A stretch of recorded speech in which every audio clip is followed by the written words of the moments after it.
Hello, everyone. My name is Katie. Welcome to the Greenland Quilter channel. And today is our Peace of Mind Mending Pieces once a month live for mental health. And I hope that everyone will be here to contribute to our discussion today. I also put up a poll. And the question is which do you have the most trouble with? Why did it do that? Which do you have the most trouble handling? And here's the options. Option 1 was stress. Option 2 was anxiety. Both was option 3. And option 4 was neither, because some people don't suffer from any of that. So I wanted to make sure that I put that on there too. So that's the question. So I hope people will start voting on that. And I'm going to introduce Dani and then Myra. And I'm going to spotlight her, Dani first, so she can tell you about herself and about her channel, and yeah, why she's part of this endeavor. Part of this endeavor. I love that. Well, Katie, thank you very much again for having me. I always love these conversations that we have because it really feels like a little bit of home. That's one of the reasons I absolutely love it. But for all of you out there, hi, my name's Dani. I have my own channel called So Not an Expert because that is the theme of my channel. I am not the expert. You guys are. Usually, you guys are the ones teaching me. We do a lot of fun projects on my channel. We've started introducing some new things besides quilting to the channel just recently, but quilting is the main focus of the channel. Where we do long-term projects. Every week we're working on something different. We rotate our projects in and out every week, so then that way we're never really bored with anything because I get bored really easily. Many months ago now, it seems like, Katie and I became close friends, and her and I both struggle with different forms of mental health issues and concerns. And so her and I thought that it would be a great idea, because we have this amazing platform of YouTube and we have these amazing channels and these amazing communities, that we could come together and form a safe space for people to talk about their own struggles and maybe seek out, I wouldn't necessarily say professional advice, but seek out some tips and tricks and advice from us, not professionals, but from Myra, who is a professional, seeking some information from her as well. You know, Katie and I, we share what works for us and what doesn't work for us, but each person is different, each person is unique, and different things work for different people.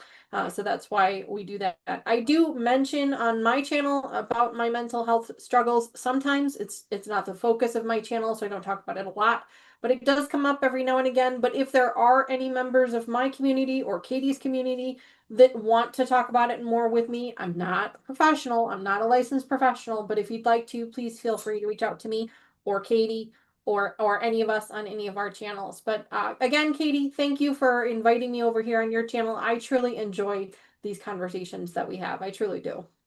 Me too, and I think it's kind of let me take the spotlight off. It's about time we start talking about this. This should not be a taboo subject. We are human Agreed. beings. It's everyday life, and people have Agreed. different walks of life, different things that are going on in their head, and it's been the voices have been silenced for far too long, and it's time to start talking about it. And like she said, we're here to form a small community so that if you do need to talk, me and Dani are just regular people. Well, so is Myra, but Myra has a different education when it comes to mental health, and that's why she's here too. Plus, she's my sister, so yeah. But she has a different, and I'm going to introduce her in a minute. She has a different, because she's got education in it, but she also has a different view on it that we may not see herself, because she worked with people. She worked with veterans on this case by case kind of thing. So I feel like that she can contribute things that maybe me or Dani didn't think of. And she's known me for a really long time and knows what my issues are. And I feel like that if we come together as a community and we're able to talk openly about things and not worry about someone getting all hostile or telling you to shut up, because that's the biggest thing. It's like if you open your mouth and said you were depressed, it's like, we don't want to hear it, and we shouldn't. It's a condition just like if you had an earache and you needed to go to the doctor and get it dealt with. I mean, it's a little more than that, but I'm just giving you an example. You would go to the doctor if you had an earache. Some people can't go to the doctor for an earache, but they want to talk about that they're in pain, and they should be able to say, I'm in pain, and not be having to do it in subterfuge because of what someone else might think about it. So, anyway, now I'm going to spotlight Myra. And Myra, tell us about yourself and about your, yeah, you know. Okay, my name is Myra. I do not have a channel. I butt in on my sister Katie's every once in a while, every once in a while. And when we say we're sisters by heart, not by blood, but it doesn't get any more sister than this. I was a military child, so it's quite easy for me to adopt family that aren't blood related, and she definitely is my sister. I am a licensed clinical social worker. That means I have a bachelor's in social work. I have a master's in social work. I did 2 years of internship, took a state licensure test, and I've been practicing a few decades.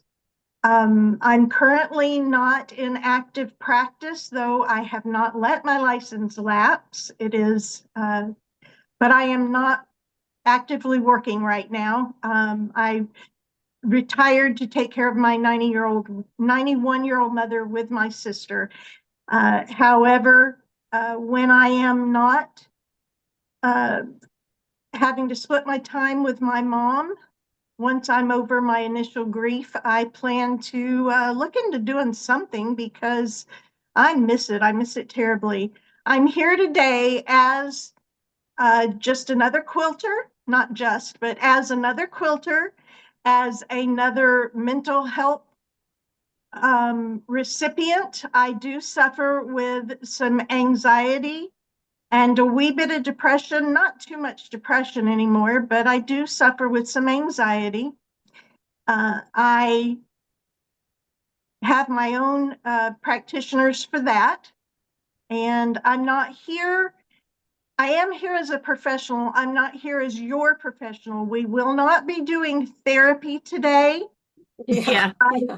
I encourage you to please, if you need help, find a mental health provider. And if the first one you go to isn't your cup of tea, then say, thank you so much. Can you refer me to someone who doesn't cry when I tell them sad things like I would? Or can you refer me to someone that does show a little bit of empathy, unlike you who sits there like Sigmund Freud with his paper and just says, and there's all sorts of therapists in between. There's faith-based therapists. There's LGBTQ friendly therapists. There are therapists that specialize in veterans. I'm kind of an eclectic mix. I love them all. I started out in children and adolescents on an inpatient unit. And I've done the gamut from home health to, well, I've never done hospice per se, but I've done home health. I've done, my mom's in a hospice, but I'm not her therapist. But anyway, I do come with quite a bit of knowledge. However, my knowledge is not infinite. And please, 1-800-273-8255, press 1 if you're calling about a veteran, or 988, press 1 if you're calling about a veteran. That's a suicide crisis hotline. Whether you're a veteran or whether you're not, it's the same phone number. And that's what I did for the last decade. Well, for a decade at the Orlando VA hospital. And I'm really excited about today's topic, stress and anxiety. They are not the same. They are not dealt with the same. And it's a topic near and dear to my heart because I think most humans have experienced stress in some way, whether it was physical or emotional. I think everybody experiences stress. Some of us have tools and coping mechanisms to deal better with them than others. And I hope today, when you leave here, you're a little further along on whatever it is you're sewing. And also, I hope today that you've picked up one tip that you can use in your personal life, or you can share with someone you know that might need one of these tips on how to reduce stress and or anxiety. That's that. There you go. So our subject today, like she said, is going to be about stress and anxiety. And I am going to be posting a link inside the channel. And this link is to a University of where did we say that was at? Oh, Arkansas. yeah, University of Arkansas. And it is a workbook. And for any of you who suffer from anxiety or stress or both, or along with depression, this workbook's really great because it explains it. And so what I'm going to do first, and I need to lift did I change the screen back? No, I didn't. Hang on, sorry.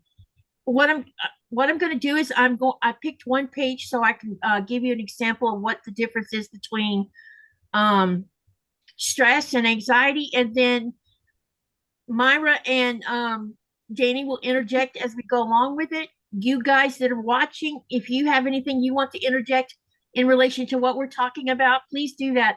So what we're going to try to do is like help you understand that there is a difference between the two, and also something will probably come out of this. It'll be like, oh, I've experienced that, and and you're like, oh, I didn't know it was that. Because as far as my mental health,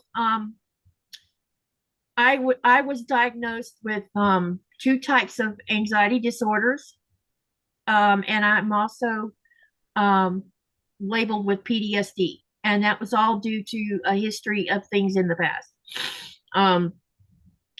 It's trauma. Trauma causes a lot of things, and you never know how much it does, and until you find out you have an issue. I didn't know I knew I had when I was younger. I was talking to Myra about that today. I don't remember as a teenager whether I suffered from depression or not, because my life was so chaotic. I didn't have time to think about that. I was too busy trying to survive. And so you a lot of times you don't know you suffer from depression or from anxiety or stress contributes to the anxiety, or it's a whole gamut of things that happen with it. And when you get older, you start to recognize things, and you're like, well, I need to go talk to someone about it, but yeah, so let's talk about what the difference between the two are. So stress versus anxiety. Everyday anxiety is stress, and then you have what is called an anxiety disorder. For stress is usually in response to a known environmental factor. Symptoms go away. Now we're talking just about stress first. Symptoms go away when the stressor goes away.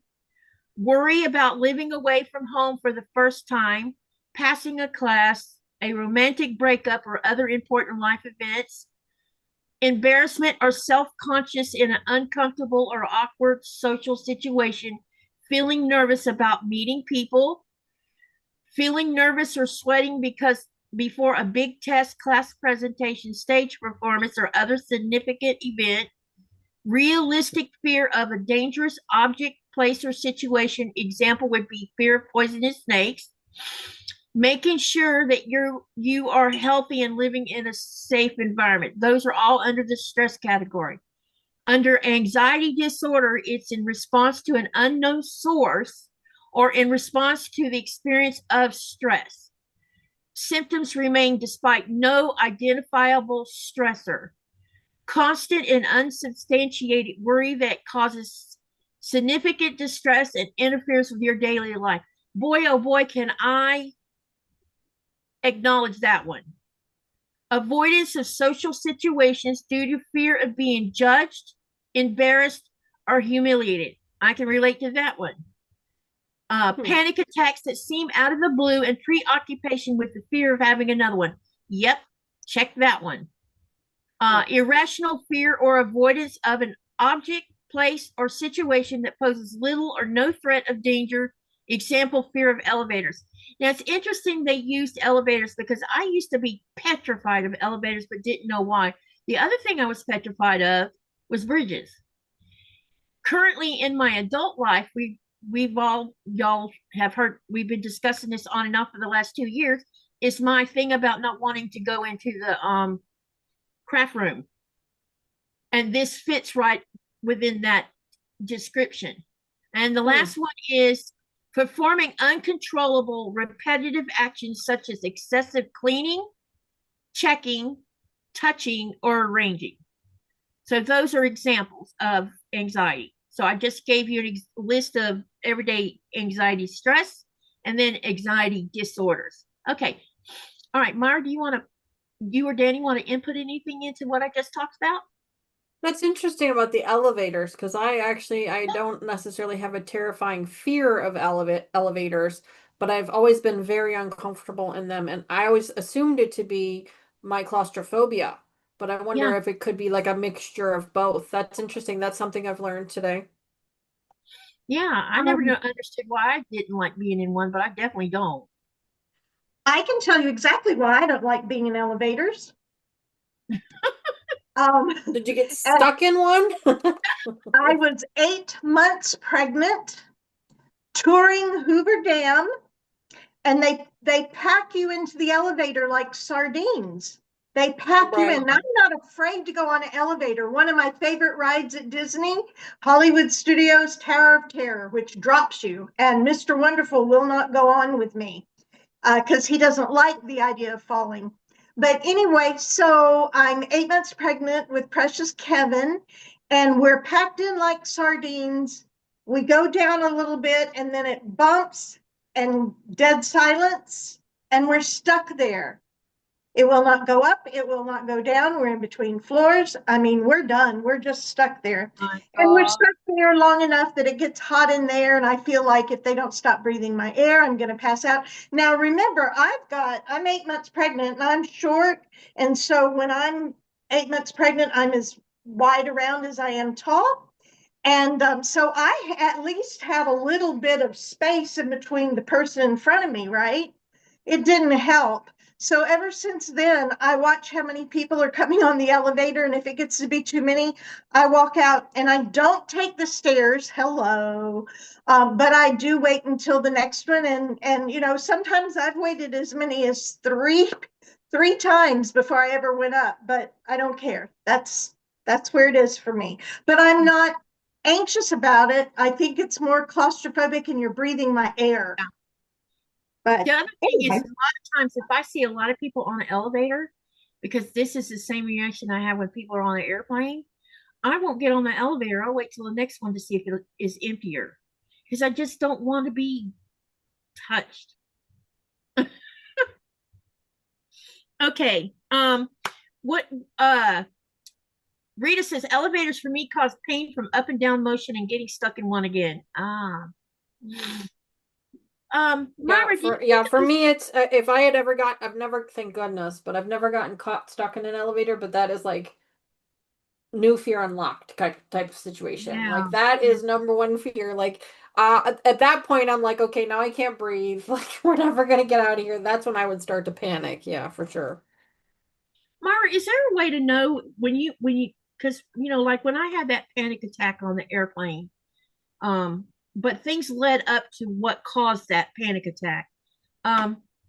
Is there a way to know that you're going to have a panic attack, or is it just always going to be when it happens, it happens?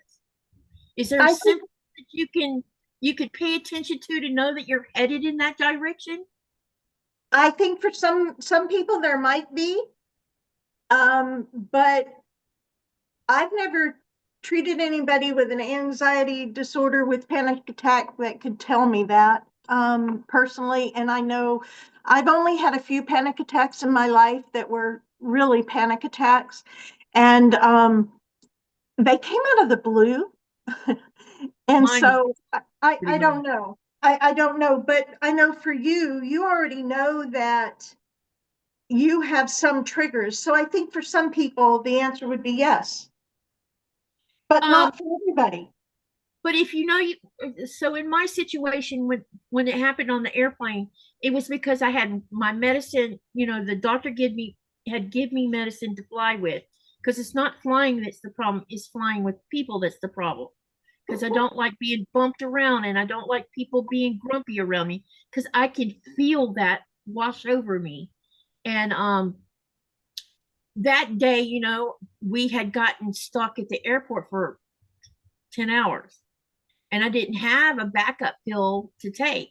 So by the time I got on the airplane, there was pushing and shoving going on. Someone was arguing in the back of the airplane, and it was me getting. I was squeezed in between people, and I just had the attack. And so and I always wondered if there was a way I could have prevented that to start with while being crowded like that, but I guess there isn't. Well, you know, if you had thought about it and if you had been able to use some of the coping skills that you've since learned, you know, like the here and now exercise, Yeah. you know, the senses exercise, you know, name 5 things I can see, name 5 things I can taste, name 5 things I can touch, you know, whatever. Sometimes make sure you have a fan in your purse so that you can blow air in your face. Great idea.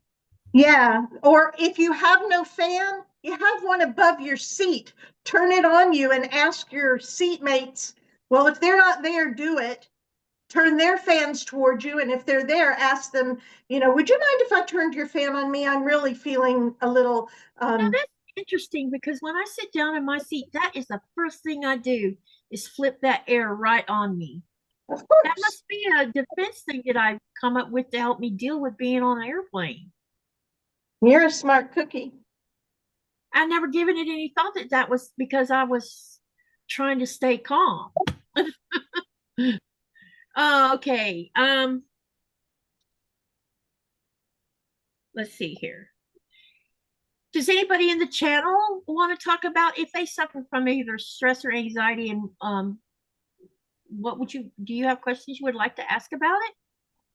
And Rita says she has severe claustrophobia. Even closing bathroom doors causes panic and anxiety. Do you know? I don't, and I know I've stayed at Myra's house and we've had to close our bedroom door. But if I had my way, the bedroom door would never be closed when I sleep at other people's houses because You don't I have need. to close your door at my house. Huh? Really? You don't have to close your door at my house. Normally I have slept with the bedroom door open for and probably as long as I've lived outside of my parents' house because closed doors means you can't escape if something happens.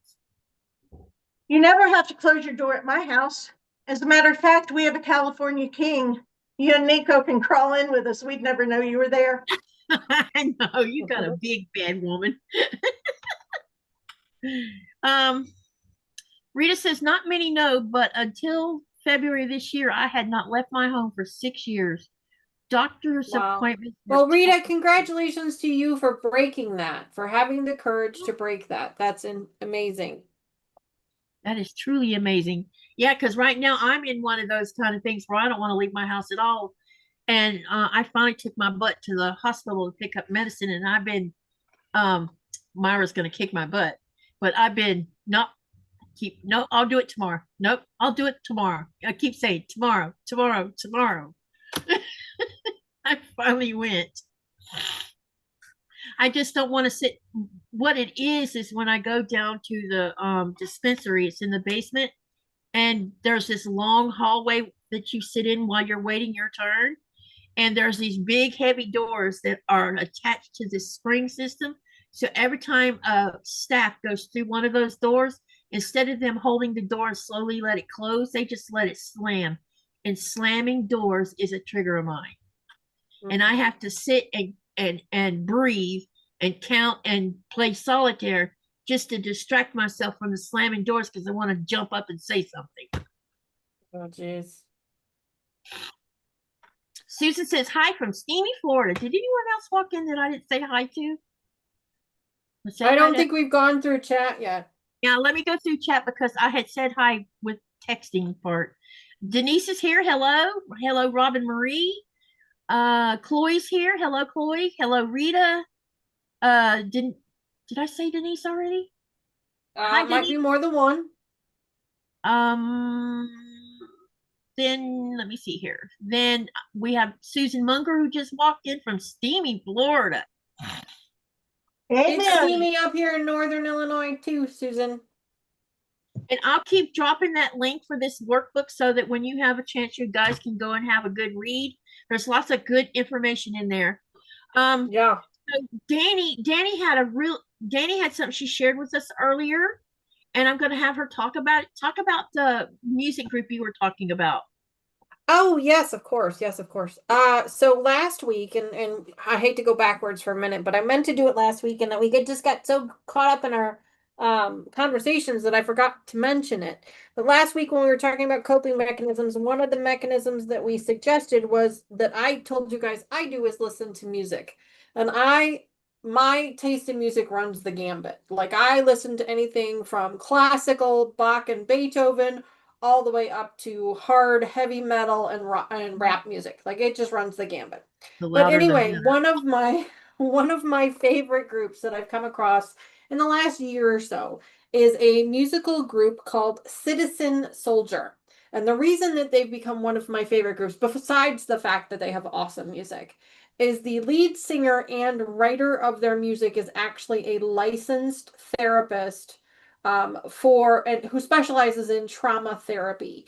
He talks about his story on their website, and he tells people about how he was a practicing therapist, and he still is a licensed practicing therapist when he's not touring for the band. So I thought that was really neat. And on top of that, not only is he a licensed therapist, but all of the songs that him and his group sing and talk about are songs based on trauma or therapy, or they even have a song called Therapy that talks about the anxiety of someone going into therapy and how is this really going to help me, and why do I really need this. And so the lyrics to their songs are just so moving and incredible. I love every single one of their songs. They are really one of my favorites. So I wanted to make sure to share it with you guys in case that's something that you're interested in. For me, whenever I'm in that mode of, I know I'm kind of in my own head, I know I need to find a way to get out of it, I need to find a way to let go of these feelings, that's the group I go to. I go over to my Spotify and I hit, that particular band, and I just say shuffle, and I just keep listening to all of his different music. It's just a great group there. I know that that type of music is not for everyone. They're kind of a little bit on the heavier metal side of things, a hard rock heavy metal, not screaming heavy metal, but just a hard rock type of music. But they do have some really good ballads in there as well. So if that's something that might be of interest to you, I encourage you to go over that. And if nothing else, look up the lyrics to their songs. Even if you don't like their music, you can still look up the lyrics to their songs, specifically one called Therapy. Look at that one. Just read the lyrics. I mean, they read like a poem. Most songs do. Most songs read like a poem, and the words themselves are just as strong as the sound of the music itself. So that was something I was gonna mention to you guys last week, and I completely forgot about it. Obviously not sponsored. In fact, they're gonna be here in Chicago in August, and I'm like, I can't make it work. I really wanted to go see them. I can't make it work. But so that's just something. And I see there's somebody in chat that actually knows about them too. So that's really cool. They said they're an awesome band. They are an awesome band. I really like them. All of the members of the band have some form, they are involved in some form with mental health. And the entire band was actually formed by all of them working in a mental health facility and learning that each other plays different instruments and coming together as a band. So it's a really cool story by itself, but then they have really great music on top of it too. So I wanted to share that with you guys. Rita said that Citizen Soldier reminds her of a cross between Ozzy and Type O Negative. I've never heard of Type O Negative. They are, like I said, they're definitely a hard rock, and they're stepping into that heavy metal genre, but not quite there. And again, I know that's not the same. That not everybody is into that type of music, and I completely understand that. And that's why I encourage you, just read the lyrics. Go on, just Google lyrics for Therapy by Citizen Soldier and just read the lyrics, because the lyrics are just as powerful. And they have a lot of other songs out there as well. I mean, you could just Google the names of their songs and just read the lyrics on them. But they've been coming up with a lot of new music recently. It seems like every couple of weeks they have a new song that comes out, that's something related to trauma or therapy or depression or anxiety. And it's been I've really enjoyed listening to them. That's really More cool. rock gothic. Yeah. Yeah, they do Yeah. have some of that in there too as well, Rita. Yeah, for sure. Okay. Myra, what would you like to share on dealing with stress and anxiety? Okay. I will not go listen to them because I do not care for rock and roll. That's fair. That's fine. But their I lyrics love are really good. poetry. I love poetry, so I guarantee you I will be looking at their lyrics. Yes. Because lyrics are absolutely phenomenally wonderful. Do you want me to introduce one of my little things? Yes. Okay. All right. So I'm going to pick up the phone. And because I'm on the phone, and I apologize to those of you that may be commenting. I left my laptop in Central Florida, so I'm up here and I'm only on Zoom, so I can't see your comments. So Katie's being very gracious to allow me to participate halfway, and I say halfway because I can't see your comments. She just has to tell me about them. Your camera went off. So, yeah, I Yeah, know. you turned your camera off. No, I meant to. Okay. All righty. Let's see, that's not what I want. Okay, so has anybody ever heard of guided imagery? I've No, heard I can't say that I have. No. Okay. You may not have heard it using those terms, but I guarantee you've probably thought about it or even done it your own self. When I was the therapist on a children and adolescent unit, one of my favorite things to do was do guided imagery as a group for the kids. And when I say kids, as young as 3, as old as 17, usually from 6 to 14 was what we had. And so we'd go into the group area, and they all would bring a towel, and I'd have them lay down on the floor, and we'd dim the lights so only the hall lights were on. So it's not dark, and there's other people, there's a tech with me.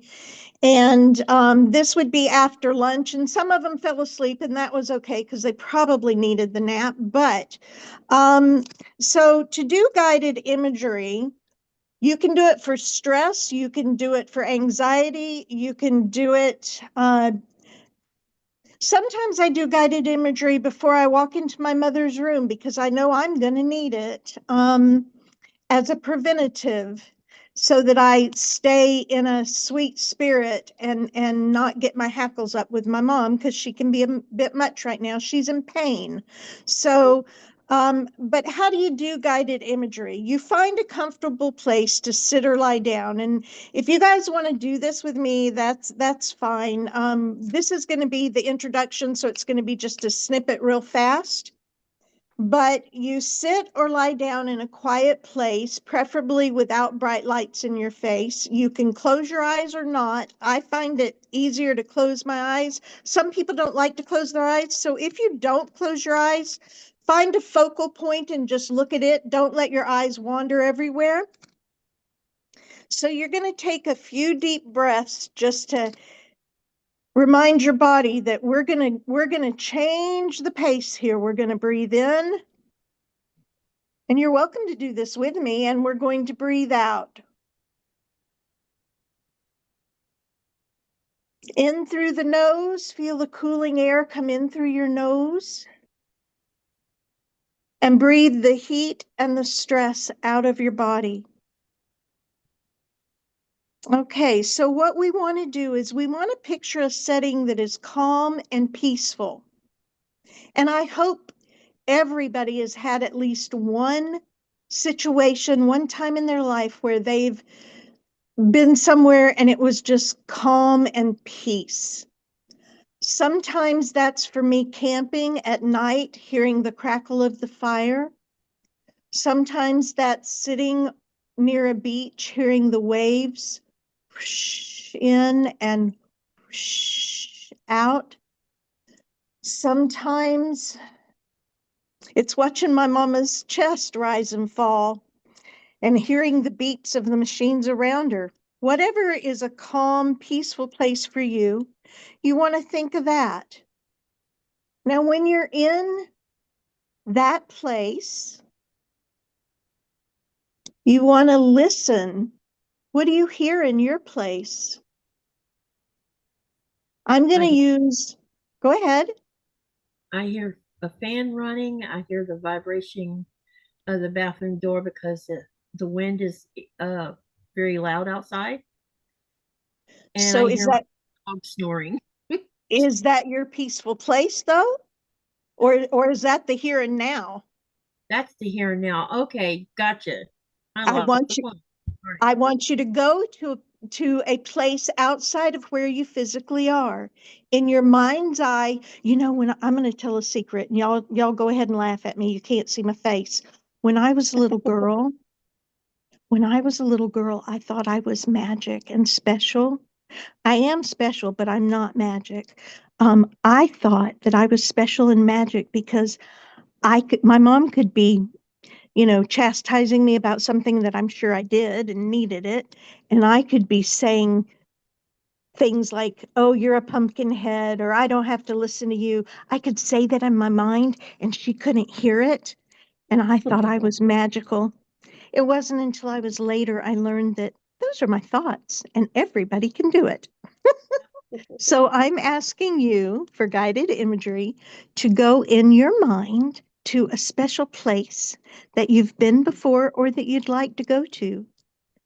Maybe it's someplace in Hogwarts, you know? I don't know. Pick your place and go there. And while you're there, okay, you're there. So what do you see and what do you smell? All right, I'm going to be at night by the fire, and Bill's inside because he doesn't want to sit out there, and I'm by myself, and I'm hearing that crackle of the logs, and I'm smelling that burnt wood smell. And every once in a while, I hear a thunk, and it's a pine cone that's fallen from the tree.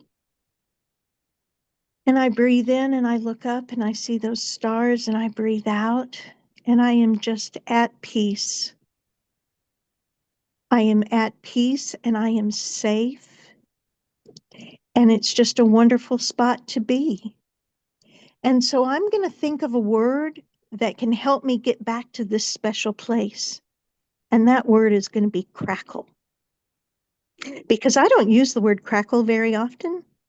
So if I say crackle to myself, I'm going to know that that's my signal that I want to go to that safe spot in my mind with the fire and the gentle breeze and the little coolness and just the peace that I felt that night. And so that's my word, crackle. Maybe you can pick a word for yourself. I don't know. Don't tell me now. Okay? So add some more detail to your scene. In my scene, I can see off in the distance another campsite with another fire. And I know there's people around it, but I really can't hear them. And that comforts me that I can't hear them, but that they're there. So let's take a few minutes to breathe in slowly and feel the calmness of our special spot. Just breathe in and breathe out. All right, so now we want to remember our return cue, and for me it's crackle. So you'll have a different one. Now we're getting ready to come back into our regular world, so we want to keep our eyes closed if they were closed, or keep staring at that focal spot, and breathe in and breathe out. and feel the chair under our bottom and the carpet or the wood or the tile on our feet, and slowly open our eyes or slowly look around the room where we're at, and we're back into our regular world. And I hope this few minutes of guided imagery helped you just have a moment of peace and relaxation. And I hope that your shoulders are a little bit further down than there were. When I started that, I have to tell you, my shoulders were up around my earlobes because I'm sewing and trying to do two things at once, talk to y'all and, think about what I'm doing. And so my shoulders were pretty far up there. I don't know if y'all could see it, but they were. And now my shoulders are just all the way down, and I'm going to try to find my way back to you. Are y'all there? Can you hear me? Yeah, we hear you. We're here. We're here. Okay. Whoops. Turn that off. No, get out of there. Oh no, I'm sorry. Okay, I got off. Let's see. How do I get back to my Zoom? Tap your phone screen so you can see the icon. There I am. All right, let me go and get back into start the video. There you are. There you See are. see how low they were, kind of like this, and now they're like that. I hope y'all enjoyed that. Thank you. I needed that. I don't do that for myself often enough. I'm just here to tell you I don't. Yeah. But you don't have to be a mental health professional to do guided imagery. Yeah, you can just do it. It's grand. So, Please comment how that felt to you, or if you've ever done it before, or whatever you want to say. so your first question you asked was, does people know what guided imagery was? And Rita, Joy, and Robin said yes to that. And then Rita says, guided imagery is amazing, at least for me. I use all my senses and can put myself somewhere else and just breathe. And then she says, I use water fountains that make a sound of rain and focus on that sound. That's an interesting thing because it's the same thing as when we have a river that sounds like rapids a lot of times. And I like to sit down there and just look at the water and zone out.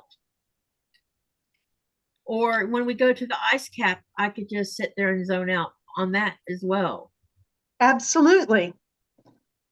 The other thing I used to do when I was younger, when things were horrible, I would go in the bedroom and close the door and put music on and crank it as loud as I could stand it and lay across the bed where I was looking at the ceiling and totally zone out while I was listening to music.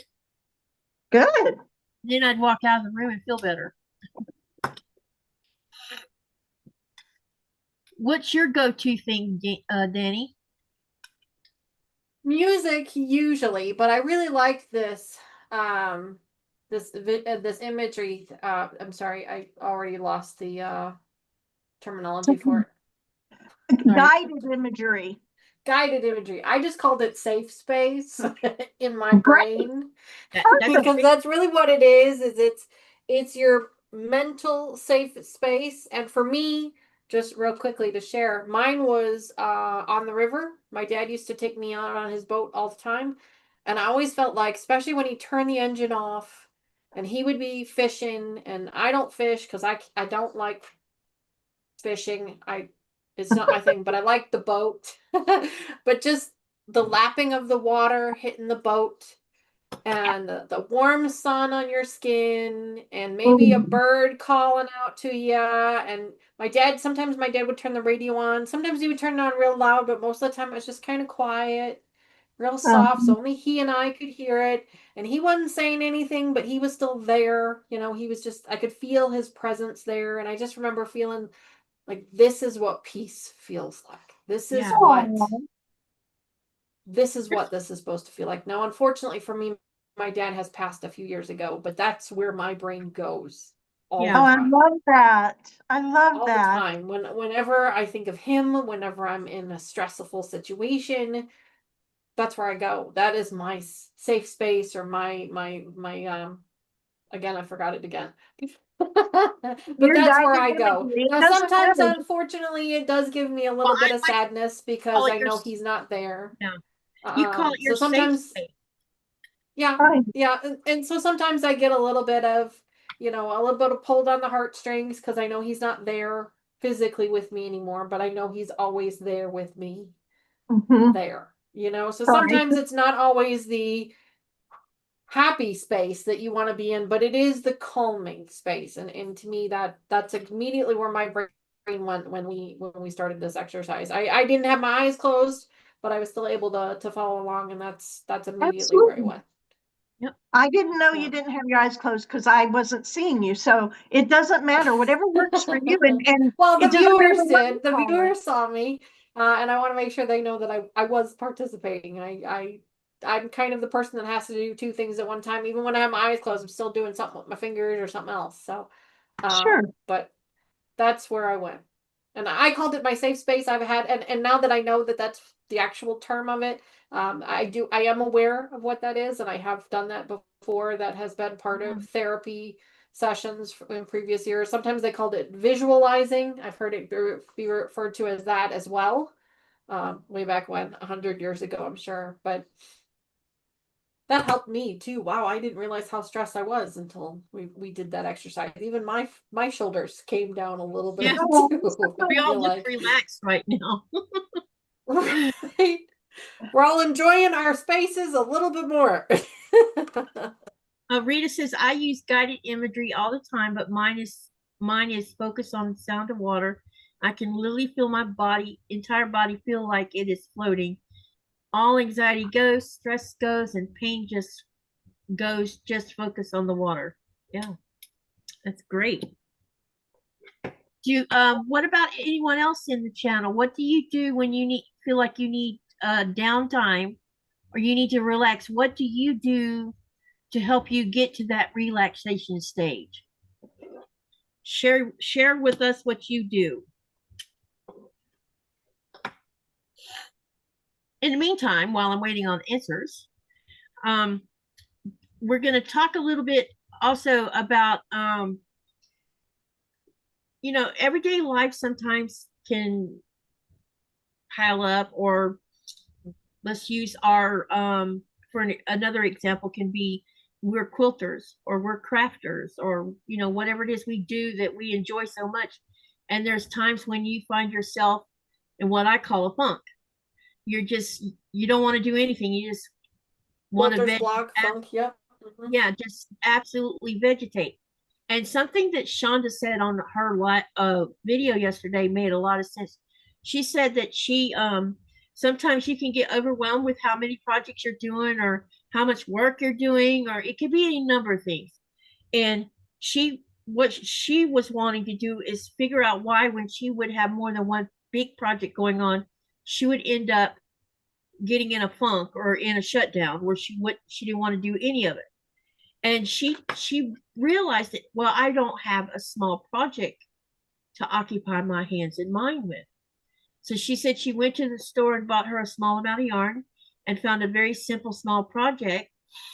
And when she started doing that little project, it helped her get out of the funk she was in because of the bigger projects that she had going on. And now she's finished after she did this little um what do you call it, task. It got her out of the mood that she was in and back into the mood she needed to be in to continue on. And she ended up finishing one of the Afghans and a quilt top as well, just because she chose to do something simple that she didn't have to think about doing while she was doing it. And I think that's great, because a lot of times when I hear people say that they haven't been able to sew for a week or a month or a year because they just can't focus, pick up a handful of scraps, y'all, and just mindless sew them together. Um, and I guarantee you that after a little bit, you're going to be forgetting all about that you were in this mental block thing where you couldn't function enough to do what you were planning on doing. And it actually gets you moving forward. And the idea is to keep moving forward, not stay stuck. What do you think about that, Myra and Danny? Well, I agree with that. I'm sorry, Myra, go ahead. No, go ahead, Danny, I'll wait. Oh, I was gonna say I agree with that. That's one of the reasons why I keep small quilting kits in my arsenal of projects to do.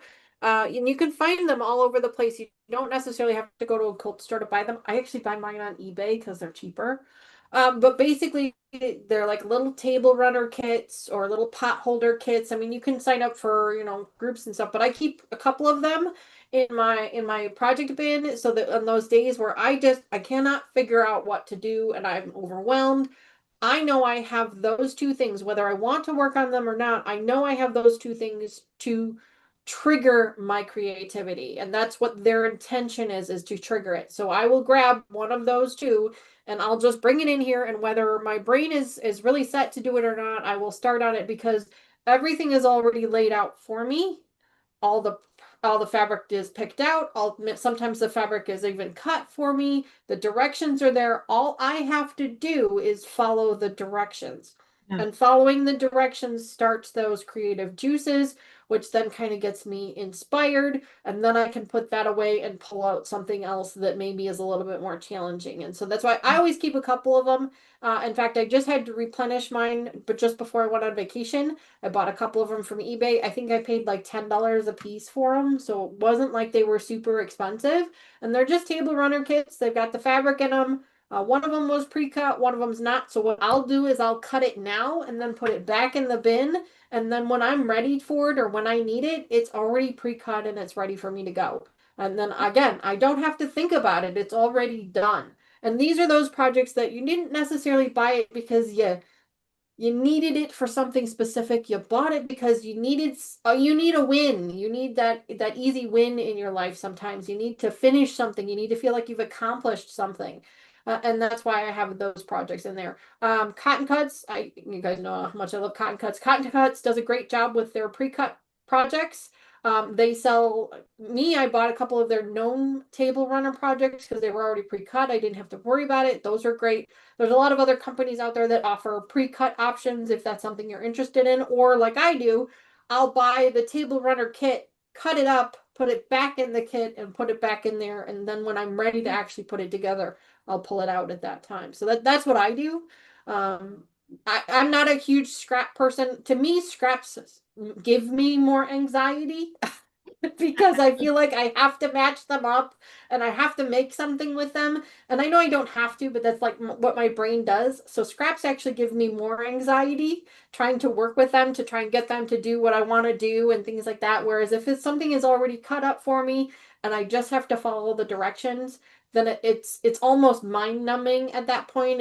You're just kind of on autopilot moving forward with it until your inspiration catches up with you. Basically is what's happening there. Myra, I'm sorry, I did mean to interrupt you. What were you trying to say? No, Yep. I think our steps are ordered by the Lord because my faith base not pushing it on y'all, but I really needed to go last because I've never used what you guys are talking about. And with this first quilt, sometimes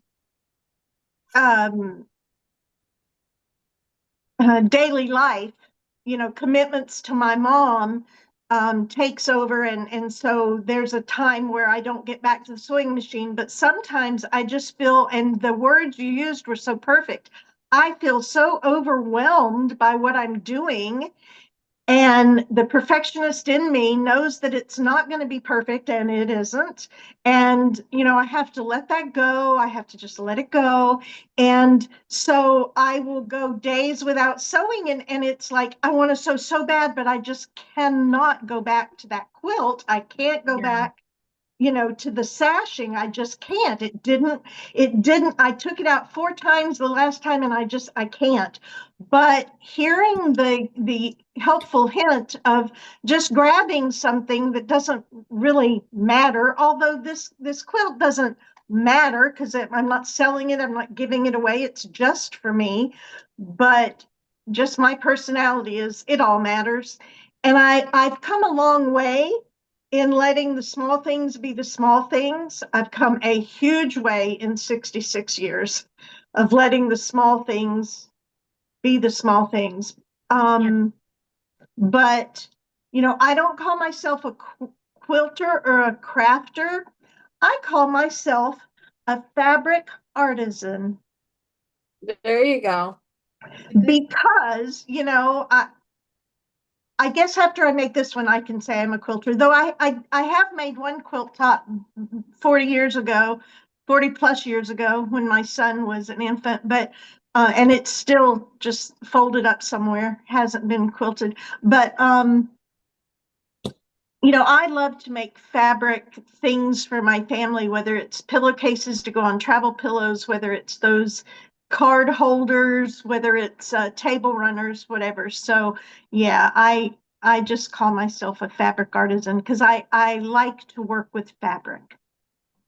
So Myra, this might be, you know, I mentioned it earlier, but this might be up your alley because these are pre-cuts. You know, all you do I is just I know.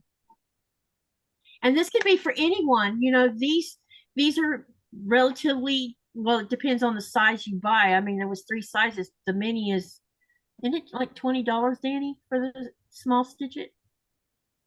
I think something like that. It's a small price anyway, but there's 3 different sizes of this, and you can set this aside for when you're in a funk and just pick this up and just sew them together. You know, don't think about Yeah. you know, anything. Just, you know, do something. Okay, let me catch up in the chat real quick. Rita says that as she does not take any type of meds, stopped taking them years ago, they cause more issues. So not, it is the key. So what she does is, so not, it is kill pain, stress, anxiety in another way. So with the guided imagery, that's what she's using to help her through those bad times. She also says the small projects I do are making AirTag.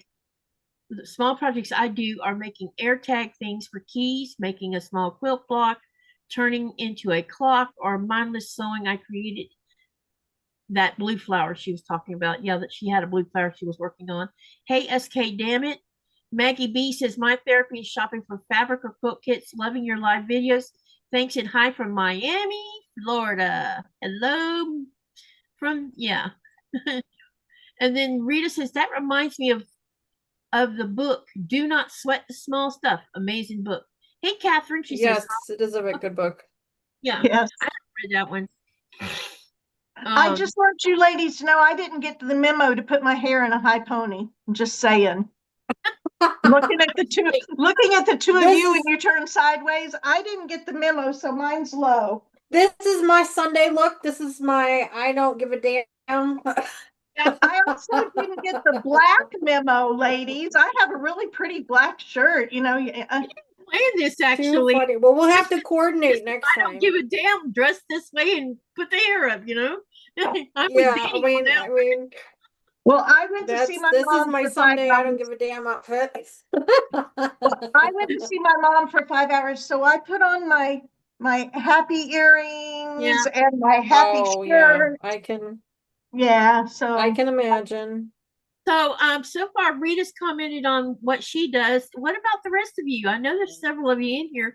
What do you do for times when you need to just check out for a little while and relax? What do you do? Come on, Robin, if you're still in here, let us know. You guys talk to us. Let's have a conversation. In case you're wondering what I'm doing, I am fixing to sew 4 patch blocks. I am working to iron. I'm here, but I'm going to iron. Okay. I took an applique class yesterday. And so I am actually trying to finish that up, which I started it on one machine and now I'm trying to finish it on a different machine, and it is not coming out the same way. Is it because you used it on 2 different machines, or it's just you're having issues? No, I started it on my other machine because that's my traveling machine, and I took that to the class, and so that's how I started the project, and now I'm finishing it on this machine, and the stitches are very different. I'm trying to set it up so that they're not, but the stitches are different for sure, but that's all right. This is my first ever applique project. I've never done one before, so I'm not gonna stress about it. I'm gonna embrace my inner Elsa and I'm gonna let it go. Let it go. Let it go. So SK Dammit says she likes to find cool sewing videos to watch. And then Rita says, of course, then again, there is always burning the telemarketer in the backyard who keeps calling. Too It's like, funny. What? Too oh funny. my gosh, Rita, you always make me laugh. Jennifer What says, is he doing to the telemarketer? What is he setting doing? the, setting the telemarketer on fire. Oh no. Jennifer says, good evening, ladies. And then Jel Marie says, I piece when I need to de-stress or read. Yeah, reading's the other thing. A lot of time when when Nikolai first comes home from being at sea, I tend to just stay, and don't take this the wrong way when I say it the way I do, because it's the best way to describe. I try to stay out of his way. No, There's no wrong way to take that. no, I'm not ignoring him, and no, we're not talking. We talk, but I try to give him a couple of weeks where he just does what Nikolai wants to do, so he can. Well, he's been taking orders and everything else for Yeah, how many exactly. weeks, and the loudness, and I mean, I get that. Yeah. Yeah. So I try to give him I call it giving him his space, or just not bothering him. And then after the couple weeks, I'll say, hey, you wanna why don't we sew and you build some Legos? Because Lego is another way he de-stresses, I think. Because he never talks about whether he's stressed. Now, every now and then I'll get a phone call out of the blue in the middle of a week, because normally we talk on the weekends, and he'll have the reason he's called is because he's had a bad day. And bad days can be things like too many gear wreckages, and wrecking gear is painful for anyone who has to fix them, especially if there's more than one in one day. And or it's a combination of wreckage and not catching enough shrimps, and not, or the skipper, Torian, does this often sometimes. He'll be in a grumpy mood because somebody pissed in his Wheaties. Sorry for the language. And so nope, I get it. My Mr. Wizard says it all the time. Yeah. So instead of him dealing with whoever pissed in his Wheaties, he takes it out on Nikolai, because Nikolai's his right hand. Right. So Nikolai will call, and by the time we're done talking, he sounds different. And usually when he calls, I'm already like, I need to talk to him too, kind of thing. We need to hear each other's voice. So that's what we do. And then when he comes home and he's ready to do whatever, a lot of times he'll build Legos and I'll sew, and we'll listen to an audiobook.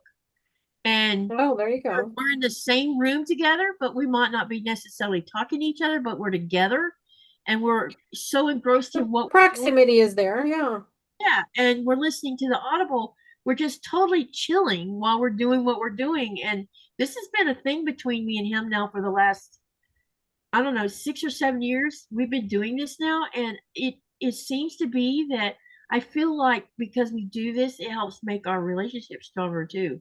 Because you could be in the same room and not say a word and still feel the love, feel the comfort, feel the who you're with. Right. But there's people who don't have that. I know I didn't have that until I met Nikolai, and I don't know how I survive sometimes. Let me see here. Robin says, I'm good. There's a fight or flight, and I don't fly. I don't know. Okay. SK Dammit says, wow, awesome link, Katie. Thank you. You're welcome. Maggie B says, I reorganize and play with my fabric to get me back in my sojo. Also do hand piecing. And then Rita says, note to self, Nico Katie is ignoring you. Ha ha. Get the shark. She's talking about the orca, the one that he bit me on the ear with. The shark is in jail, or the orca's in jail right now. It's a joke, y'all. And the wind must have shifted shifted directions. Yeah, I'm sitting here sweating now. Okay. How long have we been talking now? An hour. All right. Yeah, I can hang out for about another hour, Katie, just so you're aware. I forgot to tell you earlier. I'm sorry. Yeah, it's okay. But I'm gonna go look at that workbook and see what else we can talk about that's in that workbook. yeah. So stress and anxiety. Rita, or I'm sorry, Myra, if someone is suffering from symptoms of stress and or anxiety, because I think the symptoms are pretty much the same, other than getting the book out and trying to, read up the definitions, is there a way for someone to be able to tell which it is they are quickly be able to tell which it is they are suffering from and what steps they might be able to take to help rectify them? Or are the coping mechanisms the same for both, or are they a little bit different? Does it matter which one you're dealing with? Okay, what I heard you say was about 6 questions. Um, Yes, yes, I do that often. Sorry about that. okay, so you had like 3 questions and all of them had, like there was the question and a part A. So what I think I remember you said was, is there a way to tell the difference between stress and anxiety? Yes. Okay. Well, you know what? I don't know. So what I'm going to do is I'm going to go off again and see what Google says. And does Yes. it really matter? I mean, from Yeah, a do you treat both of them the coping same way? mechanism standpoint, does it matter? Yeah. Okay, so I personally take Prozac, which is an antidepressant slash anxiolytic, has anxiolytic property, anti-anxiety properties. It's an old drug. They've had it in the 60s. I don't take a lot, but I do take it, and I take it every day. And when I don't take it every day, after about a month, my husband will say, "Are you off your meds?" And I'll say, "Why do you ask?" And he'll say, "Because you're snapping at me." Or my sister will say, "Babe, are you taking your meds?" And I'll say, "Why do you ask?" And she'll say, "Because sometimes you really dive into depression lately." So I have to go back on my meds. I'm a human. I want to be this strong person. Until I was diagnosed with breast cancer. Hang on, let me go back and let you guys see my face while I tell you. First, let me read this. Stress and anxiety, while often used interchangeably, are distinct experiences. And here's the clue, guys. And this is what I thought, but I wanted to make sure that I wasn't getting it mixed up. Stress is a reaction to external pressures or demands, while anxiety is a more persistent and pervasive feeling of worry, often without a clear external trigger. And that is so, so, so true. Yeah, it's kind of like and I think I've said this to you a couple times. Sometimes with my anxiety, one of them, um, and I've talked to you about this. Sometimes I'll wake up and I feel like there's something the matter. Something's wrong, but I don't know what's wrong. All I know is I can't get rid of that feeling in my head of something being wrong, and I don't know what to do about it because it's interfering in my day because it's bothering me. And I think that description of anxiety, that's the type of, one of my anxieties is, and when I'm like that, it's hard to get out of that thing because it's stuck in your brain. Right, right. So in answer to your question, they are different. There are coping mechanisms that are the same for each. Not everybody with anxiety disorder has to be on meds. Yeah, I'm not on meds right now. I have Xanax prescribed for me, and I take about 15 Xanax a year, literally a year, because I can feel when the anxiety is really, really, really, really building up, and I go to my coping mechanisms. You know, I do everything I know to do before you pop a pill. without taking a med. And if none of it's working, I don't have to internally shake. God has given me Xanax. And so I'll take a Xanax, and for me, it mellows me out. Probably if I hadn't worked for the feds for a million years, probably smoking a joint back in the 70s would have done the same thing. Um, But I worked for the feds for the last 16 years, and you can't do that and keep your job if you get tested. And so, yeah, the last time I smoked pot was in 1976, and it was a lot different, evidently, than what they have now. A lot less potent and different. But Xanax does to me what pot did way back then. It just, I mean, I'm aware of my surroundings. I'm not shaken inside. Now, everybody has a different reaction to meds. I'm not a prescriber, and I would never even, when I have clients in therapy, I might say to them, why don't you talk to your psychiatrist or your family practice doctor about maybe some med intervention when you really need it. Now, what I was going to tell you, and the reason I came back on, is I was diagnosed with cancer 22 years ago, and 23 actually. And I fully believe it's because I got hit in this breast with a softball thrown by a boy practicing in my front yard, and it knocked me on my behind. And the reason I believe that is because I am not BRCA positive. Nobody in my family's ever had breast cancer. And I remember rubbing it and thinking, boy, I hope this doesn't turn into cancer. And I don't believe in name it and claim it, but I wish I hadn't ever said that.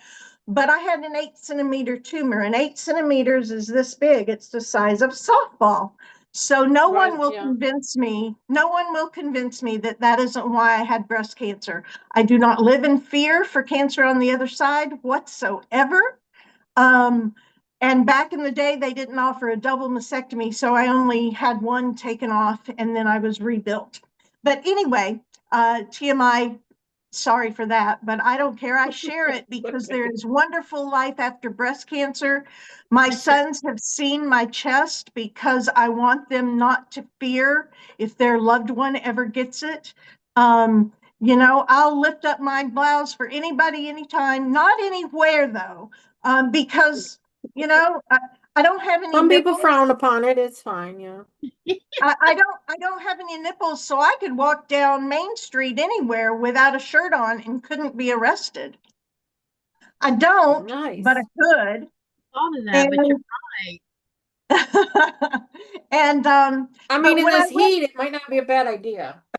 Well, I don't have anything on under this shirt, but anyway, when I was diagnosed and I went to my oncologist, Dr. Mahmood, and he said, I saw him the first time and he told me what I was going to have. I was going to have adriamycin and Cytoxan, and then I was going to have Taxol, and I was going to lose my hair and whatever. And he said, and I'm going to give you a script for antidepressants.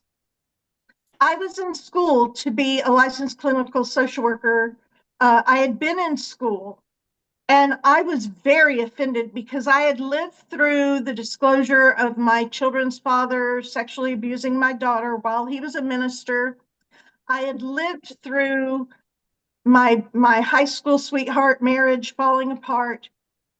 I didn't need antidepressants, and I was very offended. I was very angry. I am not taking them. And he said, if you want me as a doctor, you will take them because this chemo will affect every chemical and hormone in your body.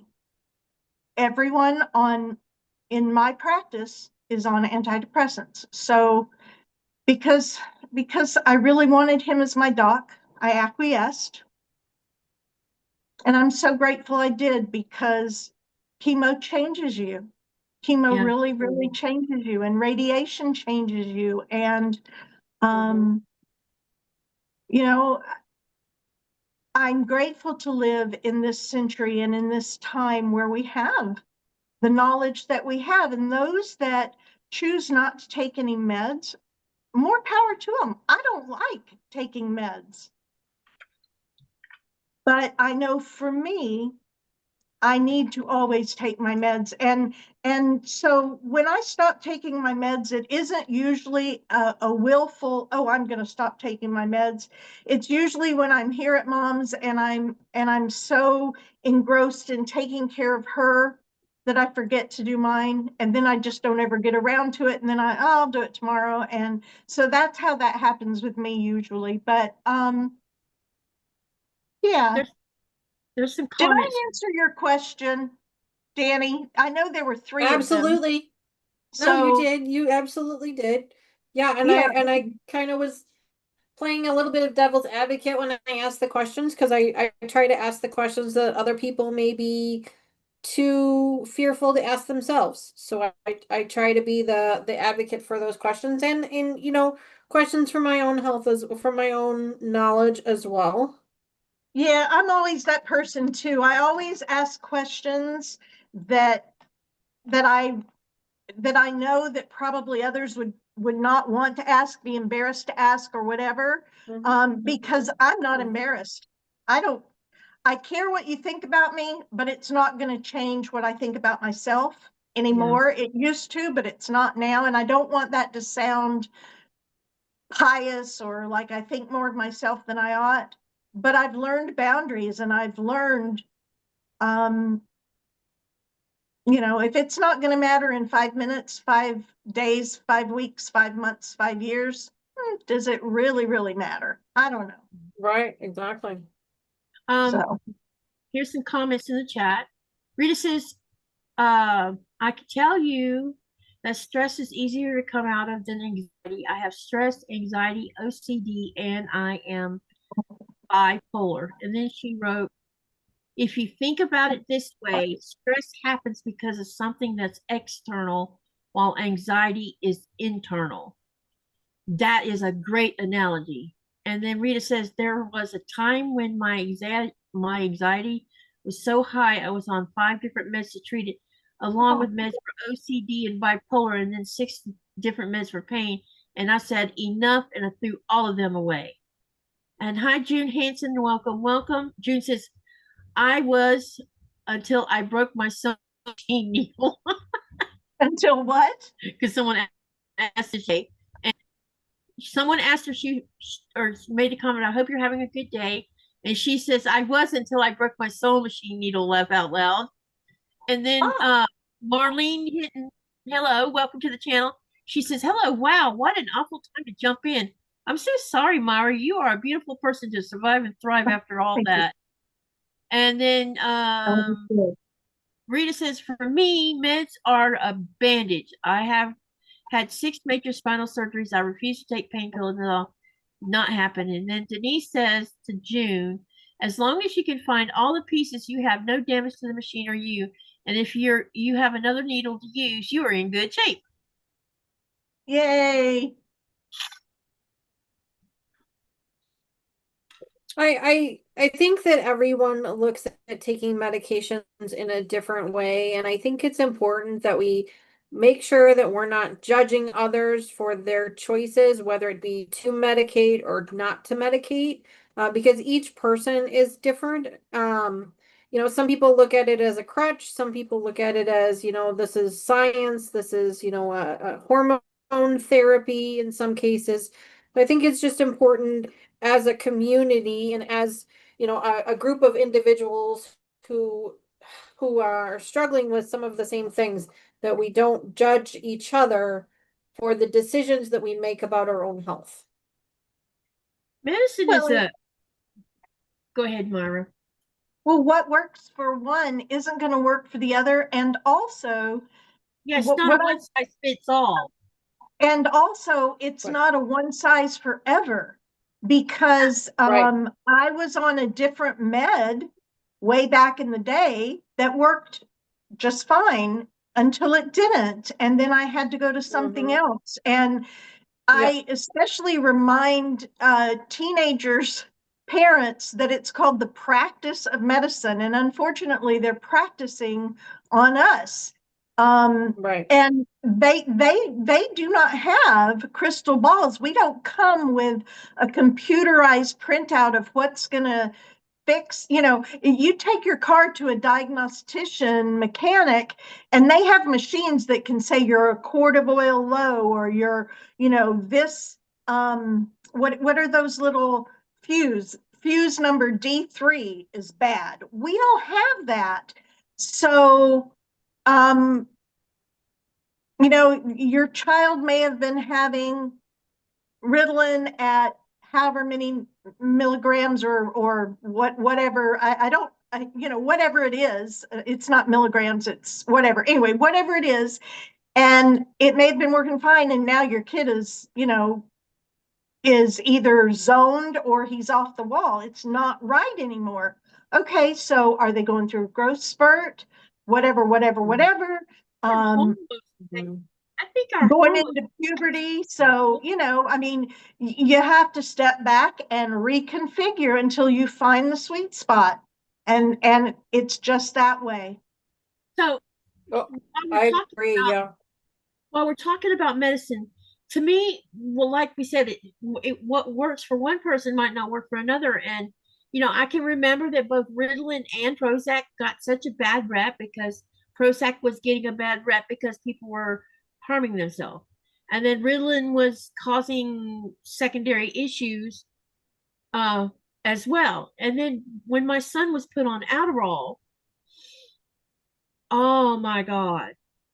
I had this sweet boy who had mainly the deficit for attention deficit was mainly his problem, and the learning disability that he had with it.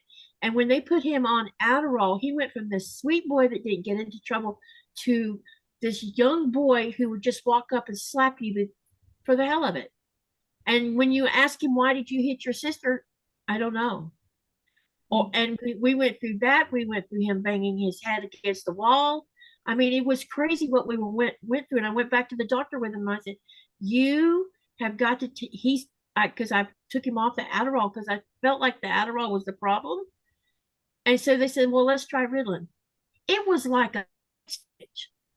He went from being this kid who wanted to just lash out to the sweet boy who never lashed out. And the interesting thing is his son is on Adderall and he doesn't have any of those problems. And I know when I was on a medication called Zoloft, I was having nightmares and when I mean nightmares, I thought they were for real, what was happening to me, because I would wake up screaming.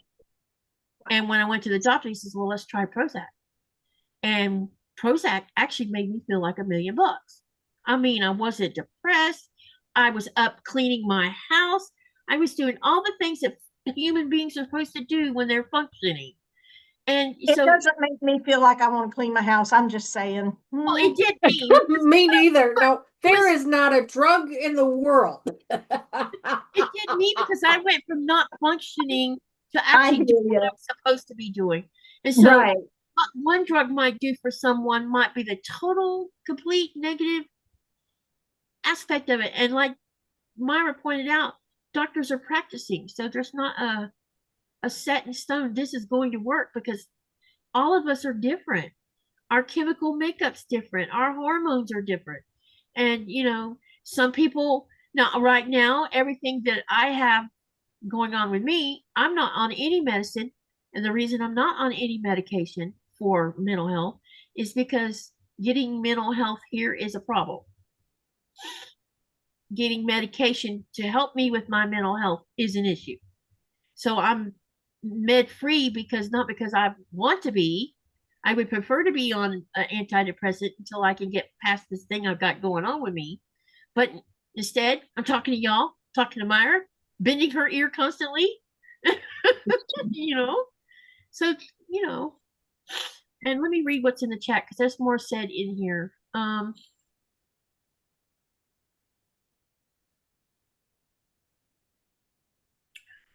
Denise says, I thought that meds were meant to be taken daily to put you on a certain level of relief. I didn't think they worked if you take them now and then, Myra. Prozac will not, but Xanax, some people need to take it all the time. I had a girlfriend that was a part of the tailhook scandal way back in the day. And for those of you too young, it was when women were allowed in the Navy, but they were harassed and bullied and sometimes assaulted. And so she had terrible PTSD and anxiety. And she would take 3 Xanax a day, every day, all the time, just to function.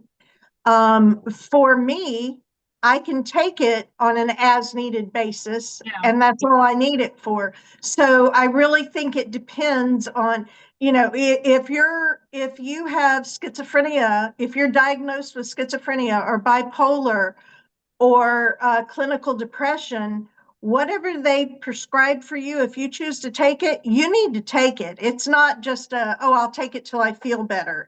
You need to take it.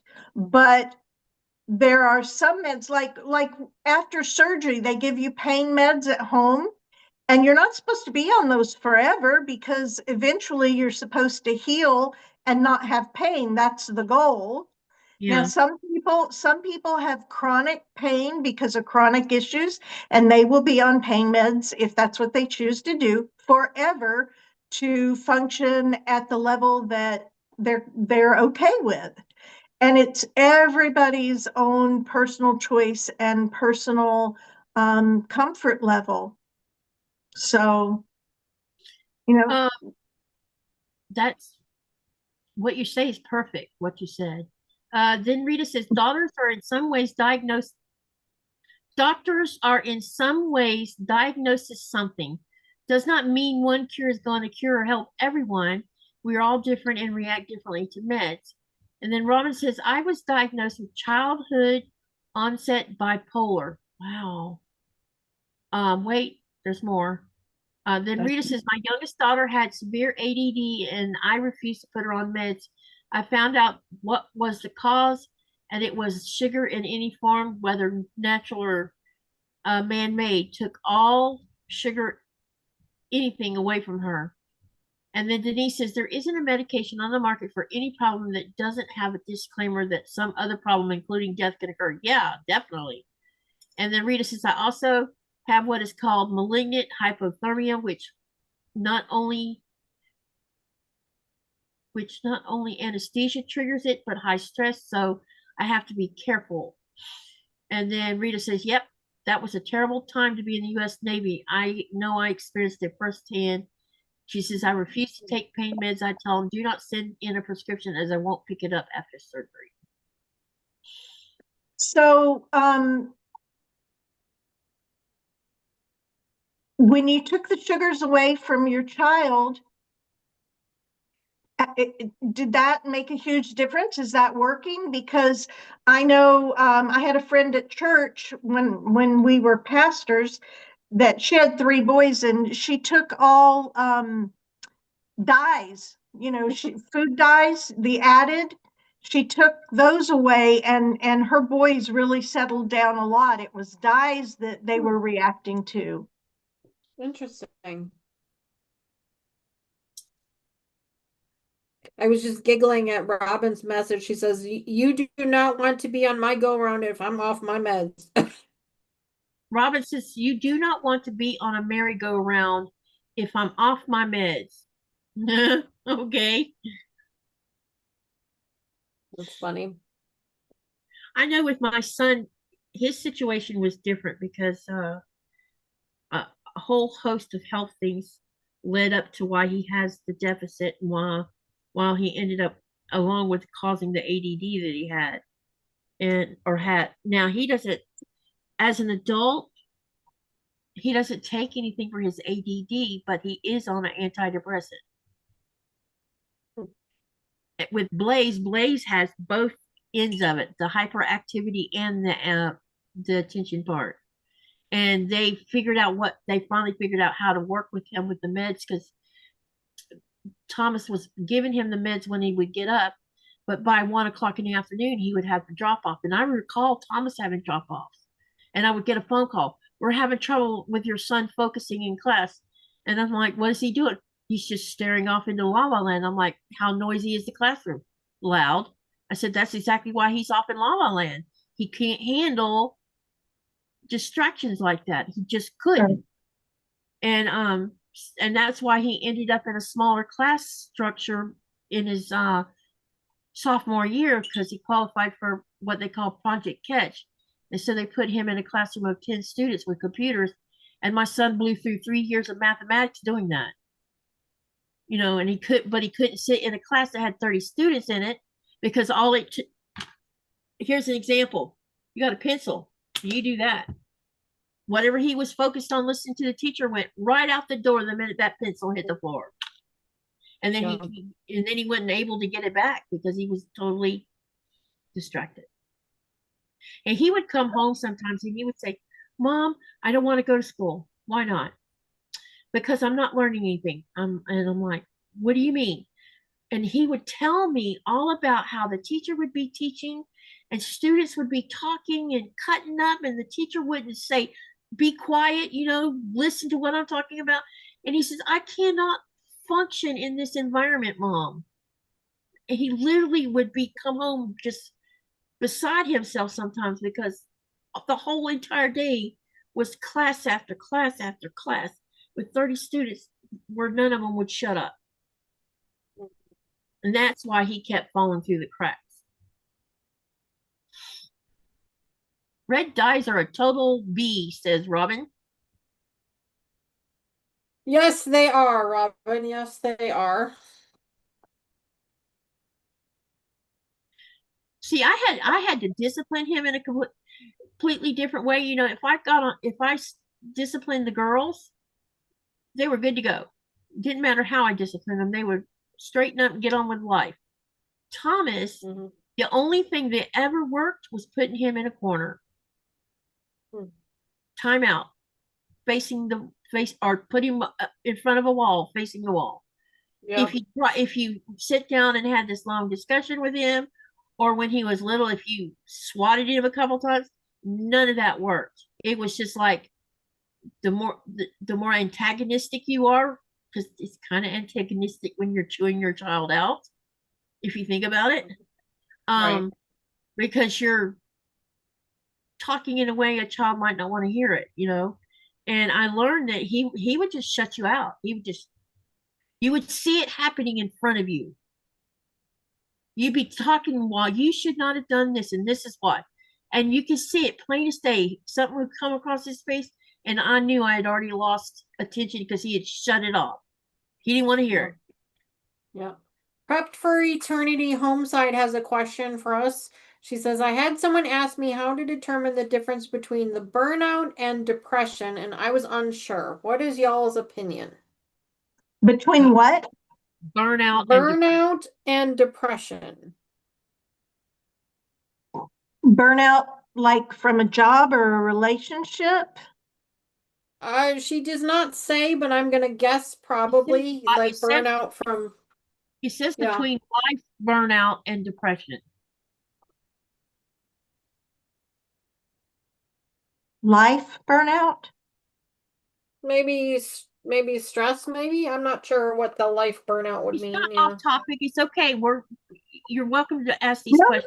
No. That's a great question. I'm just trying to understand your definition of life burnout. Jennifer, can you be more specific on what you mean by life burnout for us? Is that possible? Yeah, give us an example. Yeah, an example would be great. She says she thinks frustrations of life. Okay, yeah. Burnout, whether it's from just your life going on every day around you, or, and this is my opinion, burnout, whether it's from your job, a relationship you're in that isn't really working, just life in general. Burnout can lead to clinical depression, because with burnout, you're It's the same as tired. yeah, you're tired. You're having you basically you're doing a shutdown even that way, right? Yes, you're exhausted. You're mentally, physically, spiritually. You're exhausted. And that sounds a whole lot like depression, doesn't it? Yeah. But with burnout, are there any times that you don't feel that way? I know when I was burnout at one of my Burnout jobs, burnout wouldn't be lingering like depression, right? right? Burnout is depression is there. You can't get away from it. Even if you've got your grandkids in front of you and they're telling you, I love you, Grandma, I love you so much. It's still in the back of your mind. It's still just hovering right there. Yeah. Burnout. Now, I don't know about life burnout, but burnout from a job, when you're away from it, you can have moments of, I hate the word normalcy, of where you feel usual, you feel normal. I'm sorry, I hate to use that word because what is normal, but life burnout. I think you said healthy once before. I think you Healthy, used the word thank healthy. you. Oh, thank you. So you Because feel I've been trying to healthy. change my own terminology because I use the word normal too often. So I've been trying to say Yes, healthy healthy. instead. You feel, thank you for reminding me. You feel healthy. You feel okay. So it's if it's life burnout, maybe that really is depression and you're just using the term life burnout. Because life burnout, to me, you can't escape that. There is never a Yeah, it feeling of sounds like a healthiness. shutdown. Yeah. What Yeah. I yeah, it sounds like what I call a shutdown. You're just like, okay, I'm done. I'm not just gonna do anything. I'm just gonna be a vegetable. So Yeah. I would encourage anybody that is experiencing life burnout to talk to somebody, talk to your best friend, talk to a pastor, talk to a therapist. Um, talk to somebody about how you're feeling, because that's not healthy. And you It's will just not also healthy. and if you talk to the right person to get help, you probably would then be able to determine whether it's actual depression or if it's actually you're just frustrated with life and don't know what to do about it kind of thing to me. Um, Rita says burnout is emotional, physical, and mental due to stress. Depression is a mood disorder, like sadness, loss of interest can affect life and work. But depression doesn't necessarily have to be a chemical that comes from the brain, right? No, you can have situational depression. Let me tell you, when my mother dies, I'm going into situational depression. I know it's coming. I know she's going to die. Mm-hmm. I know that. Yeah. But when it happens, I am going to be depressed.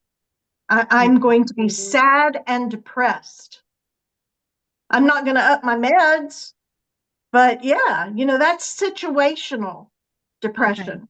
Okay.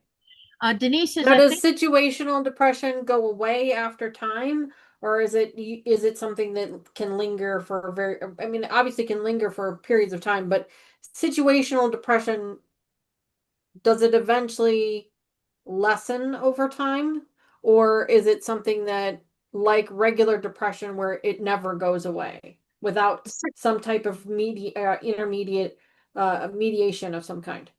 Yeah, with situational depression, usually the situation changes. Once my mom dies, she's going to be dead forever, but I'm going to remember that she's always with me, just like my dad, who's been gone 4.5 years.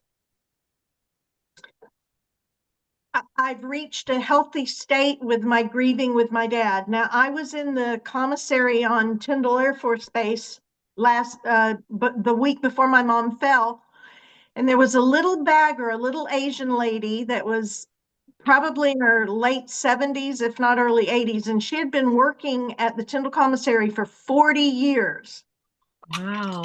And my mom was in the scooter and I was in front of my mom. And the little lady came up to me and she said, "You look just like your dad." Y'all, I burst into tears right there in front of I God would and have everybody too. because my dad's been gone 4.5 years. This lady remembered them because they always shop at the commissary.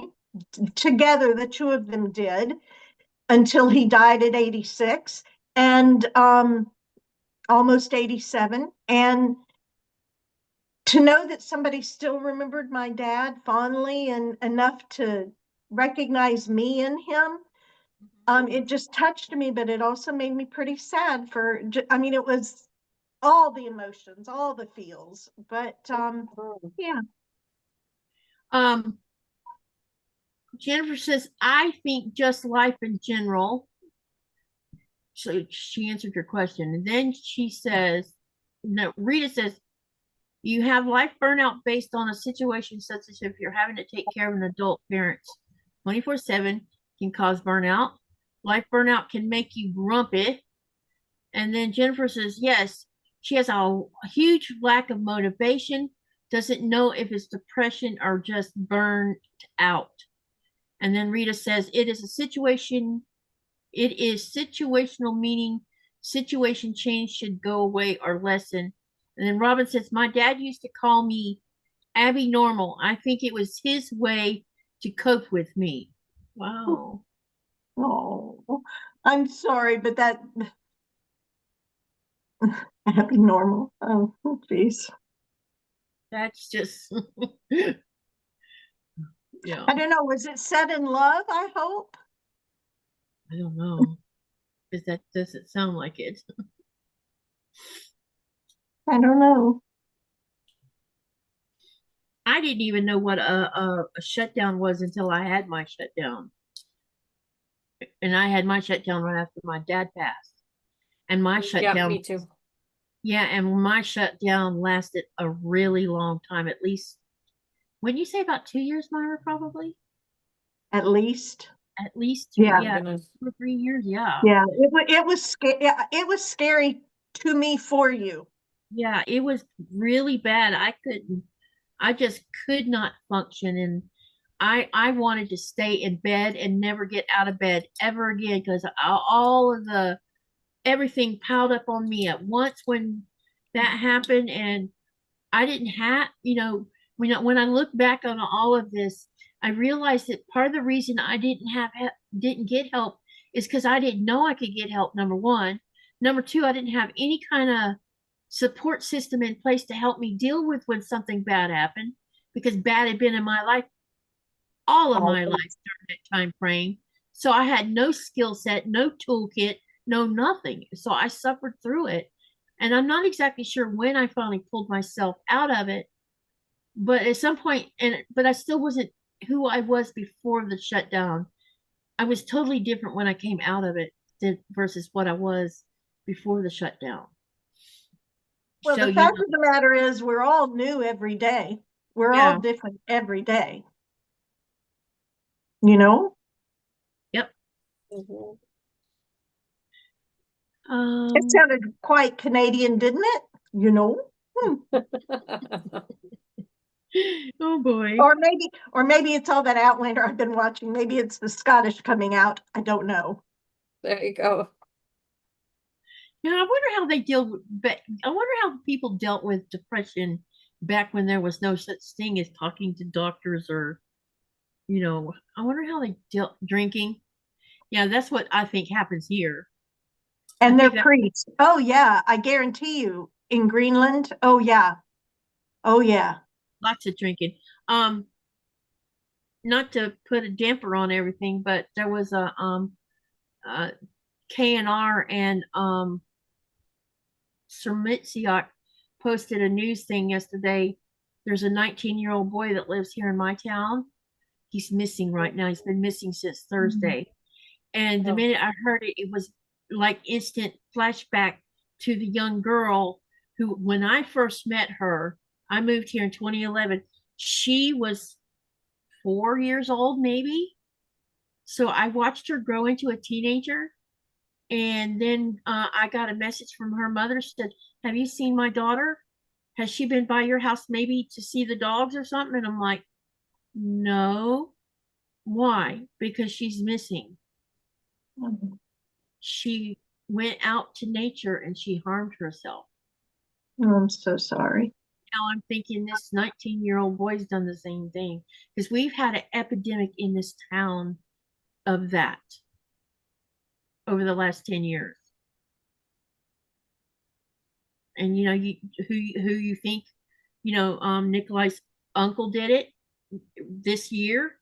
And did we think he was depressed? He didn't seem depressed. So you just don't know. And I think there's times when I wish I can't save anyone, I guess, but I wish that humans knew how to see when someone is in trouble and say, "Hey, what can we do?" So that they don't hurt themselves. Sometimes there are warning signs, but sometimes there are not. Yeah. And I have, since Otto passed, there's been no discussion on, well, he did it because of this reason. No one knows why he did it. So anyway. Rita says, "Buried people in the backyard to deal." You are funny. Buried people in the backyard to deal with those causing a stress. Yep. Hey, Danny, I have something to show. Sorry. We're gonna lighten the mood for a minute. Yes. What did you get in the mail? I was wondering if that was ever going to show up. So I got to tell you, if you find out indigenous rare plants, protected species, and you bury the body and plant those on top of it, they won't be allowed to dig it up. Or that's what I saw on Facebook, so it must be true. Is when I've gone out with That was a joke. Oh, okay. Well, this is not a joke. The first time, it was either the first time or the second time I went out with Torben, and at that time his first wife. And we were going to go to a small island where there was seabirds that had nests all over that island. And we were going to go and harvest bird eggs. And so his wife is walking, he's off doing something, and we're off looking for eggs. And she says, "Do you see those rocks all piled up over there?" I said, "Yeah." And they were everywhere. There was these little mounds of rocks. And she says, "You can actually see down in them." So she showed me one to look down in. And I looked down in it. I'm like, "Is that a burial site?" She says, "Yes, they're all over the place. Where they, back in the day, that's how they buried who they lost. And we're not, and when we come across it, when we're out nature hunting or doing bird egg hunting, you're not supposed to even step on that site. You go around it." Wow. And you don't know it's there until you see it. Huh. Let's see. Who wants to see what this is? I do. Because I know who it's from. Yeah, because I saved this because I knew we were going to be together tonight. And we'll lighten up the spirit a little bit here since we were talking so seriously. So this I'm glad it made its way to you, because it had to cross many a sea to get there. Yes, it did. How long did it take? How long did it take? She mailed this on July the 5th. Yes. So this got here in short order, but I still have stuff from Cotton Cuts still not here. Wow. So Weird. I don't know. And I noticed that this price, I saw it has the price of how much it costs to ship on here. Yeah, and they wouldn't take it off for me. Well, I know, but I thought it was going to be way worse than that. Oh. No, Right, wasn't bad at all. Hey, Sean, who wants to see what's in this? I do. Rita's like, "Nope, don't want to see it. Nope, hurry up. Let us see." So I'm going to just pull everything out of the bag. and I'll show So you Katie, have you said who it's from? this is from Danny. And Who it's from? this is from Danny. And what Danny shocked me because I've been after her how long for a sticker? Honestly, I don't remember you ever asking until this last time, so I apologize that you've been asking for this long. But so you asked me to send you a sticker, and I thought sending you a sticker, just one silly little sticker, was silly. So I may have added a few more things to the envelope. Did now, so that means she didn't see me ask before. So for over a year, I've been wanting one of her channel stickers. Which is right here for anybody who wants one. They're right Yes, here. like right there. You Yeah. can't order them. It's not something you buy. It's something I usually send to subscribers and things when they ask for them. But yeah. So anyway, what she just said, she said she couldn't just send a sticker. And I'm like, you didn't have to send nothing else but this thing. No, I wanted to send more. So let's see what she sent me. If I'm going to send something all the way to Greenland, I am sending more than just a sticker. Uh-oh. Make sure I got everything out of here. Have you opened it yet? I only cut the tape. Oh, okay. Okay. So you have no idea what's in it. All right. Nope. Okay, so the first thing we have in here is this is a chalk pencil, right? Yes, ma'am. So she put a chalk pencil in here. Yay, because I use these on dark fabric. Then this is Danny, is this a bobbin holder thing? Yes, ma'am. So you put this. So the long end goes into the spool. No, the other way, honey. The long end goes into the spool. This part, right? Yeah, that end goes into the spool. Yep. And then your Now let me find a bobbin. bobbin goes on the top. So here's a bobbin. So she sent the thread too. Yes, I did. I gave you a spool of thread. I had some left over. So yeah. And it all goes together like that. That's how I organize all of my threads. This is a new one that I started using, but I have my spool of thread here, and then I have a bobbin holder. So that's the next That's how I organize all my stuff. This looks like the purple. Is this similar to the purple thing? It is a purple thing. It's just pink. When do they start making pink ones? You can buy them on Amazon. You can buy them in a multitude of colors. I usually buy a 6 or 12 pack and then I throw them in my Notions box. For those of you who are not subscribers to my channel, I like to give things away. So one of the things that we do on my channel is while you're watching the channel and participating in chat, you're earning what I call thimbles. It's basically a points program. So you earn those thimbles and then you can redeem those thimbles in for prizes through the chat window. And when you do that, you can earn some of these notions that Katie has in her hand. Those are random notions that I'll send you, or you can earn random fat quarters, or you can earn random patterns that are paid patterns. They're not the free ones. They're ones that I've purchased. Or if you get a lot of thimbles, you can pick our next project that we're going to be working on, or you can become a special guest on the channel for a certain amount of thimbles and things like that. So it's just something fun that we do in my channel. We actually have little games that you can play inside of chat. We do a lot of gambling. But some of those things that you have there, Katie, are some of the notions that I give away on my channel. Do you know what that one is? Yeah, I know what this is. So what this is you know how when you open a spool of thread and then you're done with it and it has this tail hanging off of it and it can easily start to unwind, you take this little rubber thingy and you put it around you put it over the top of where the loose thread is on your spool, and it keeps the thread in place so you don't have a tail hanging off, unraveling off your spool of thread. And I love those myself, especially for the spools of thread, the older spools of thread that I have that don't have the little thing where you can wrap it around. Yeah. I really like them because my fingers are not always working correctly and I drop stuff a lot.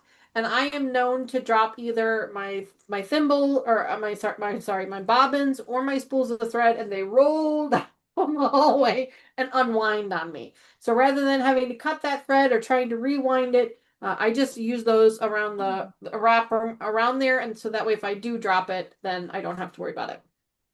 Rita was asking what the pink thing is. So it's like a stiletto on one side, and on the other side, this is a 1/4 inch mark. Yeah, you can set this against your 1/4" seam. Hang on, let me find something with a 1/4" seam. Basically, you would use it to help you push the fabric underneath the needle. You can use either Yeah. end of it. I have used it to measure my 1/4" when I needed to measure a 1/4", things like that. I've used it for a variety of different things, but it's basically a non-sharp stiletto, so you're not going to poke The other yourself thing with is, it, things like that. and the You know, I'm hole, not even sure. the hole was I want to supposed, say that's to make bias tape. yeah, bias tape. Yeah, bias tape Yes. can fit through that hole so that you can pull it through whatever it is you're pulling it through. So that's Yep. what this is. But they call it the thing, the purple thing, but this The one's pink. purple, the name branded one is called the Purple Thang, Yeah, THANG. These are the knockoff versions, but they're the same exact thing because I have a Purple Thang and then I have these knockoff ones, and they're the yeah. same No, thing. it's the same thing. Robin Yeah. says she uses a rubber band. Okay, the next thing is someone knows my love of a certain kind of fabric. So she sent this batik. Pretty. No, I'll never turn down batiks. Here's another I batik. figured. I loved that orange. That orange So is pretty. pretty. Can't wait to see what you do with it. Oh, this one's pretty.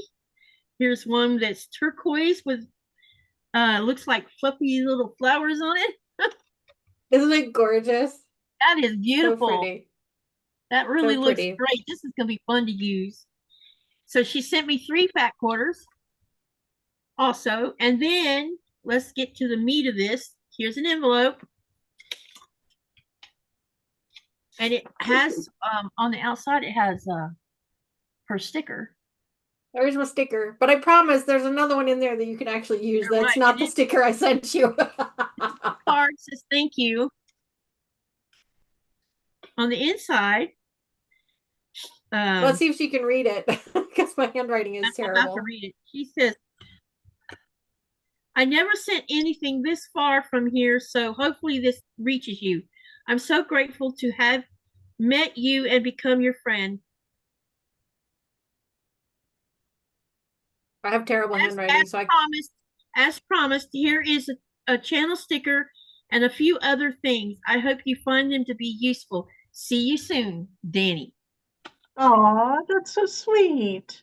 I want to see her sticker. Yeah. Can you highlight it? Because I can't see it. Oh, all right, hold on. Let me spotlight. Spotlight. Yeah, sorry. Okay, so here's the sticker. it's just a simple sticker. It says "So not an expert" on it. There it does. What's behind it? That's my rainbow batik. That's a rainbow Bargello quilt that I made for my sister many years ago. It's the logo for my channel because it was the Oh, hardest, most difficult quilt I've ever made in my life, and it was the second quilt I ever made in my life. And so, for those of you who are just starting out, do not make a Bargello as your second quilt of choice because they what does are that mean? What does that Bar mean? I don't. so a Bargello is a movement of fabric. So like if you've seen them before, they're like waves of fabric. They look like a wave design. And basically what it is it's different size strips that are shifted. So you sew all these strips up together in one big huge strip set. And then you cut them long ways, so up and down like this, so that you have different sizes. And as you're putting them together, you shift the colors up one or down one, and it creates this wave of colors as you're going through. And depending on what you're doing, you can do it like a double where it creates like this X pattern.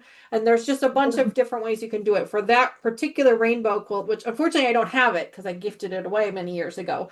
But that one was just a big old wave, and it's a king size quilt. It was just a big old wave that just came down like this and went back up like this, and it's all rainbow colors. Oh, It was a labor of love. It took me 18 months to put it together, but it was my biggest accomplishment. Is still the biggest accomplishment I've ever done as a quilter.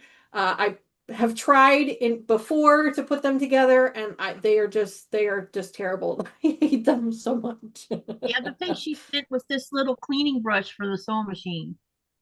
ooh, So it's got, that's nice. Yep. And that then- head, the brush actually tilts back and forth for you, so then that way you can kind of get it where you need it. Oh, it does. Look, it tilts. Where did you find that?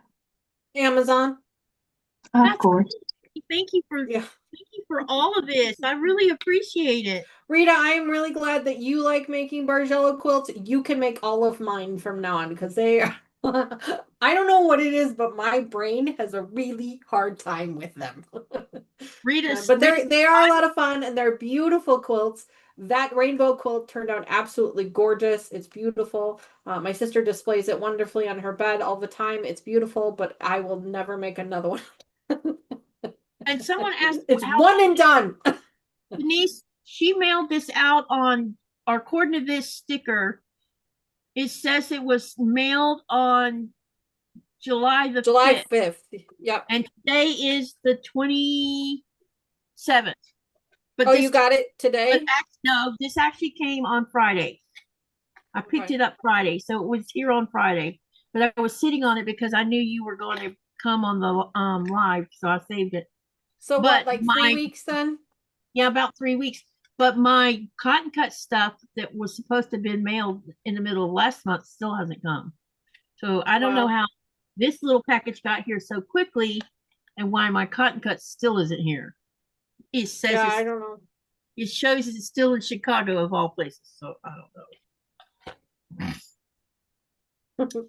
I haven't done a Bargello quilt myself is because I haven't found one I want to do yet. I don't want to do the Well, those rainbow ones are gorgeous. They are absolutely beautiful. I loved the finished product, but I hated doing it. And I didn't know I was gonna hate it until I got into it. I had to take that thing apart so many times and put it back together so many times. I used rainbow variegated thread, which I still have 3 spools of that, or 4 spools of that thread left. So every time I had to take all the threads apart, it was like I looked like a unicorn threw up on me every single time I had to take it apart because I just had colors everywhere. it weighed 5 pounds. Did it really? I think that was the minimum. I think it was 5 ounces, not 5 pounds. Oh, 5 ounces? Yeah. Because someone's asked, oh, you're right, it is 5 ounces. So it weighed 5 ounces. Yep. And she said the worth of this was $10, but then she had to pay $22.50. But part of that was shipping and part of it was a tax, looks like. A little bit, yeah. It wasn't terrible. I've actually paid much more than that to ship things domestically. So even I was kind of surprised that it was as inexpensive as it was. I mean, don't get me wrong, it was, there was still a cost to it, but I didn't mind.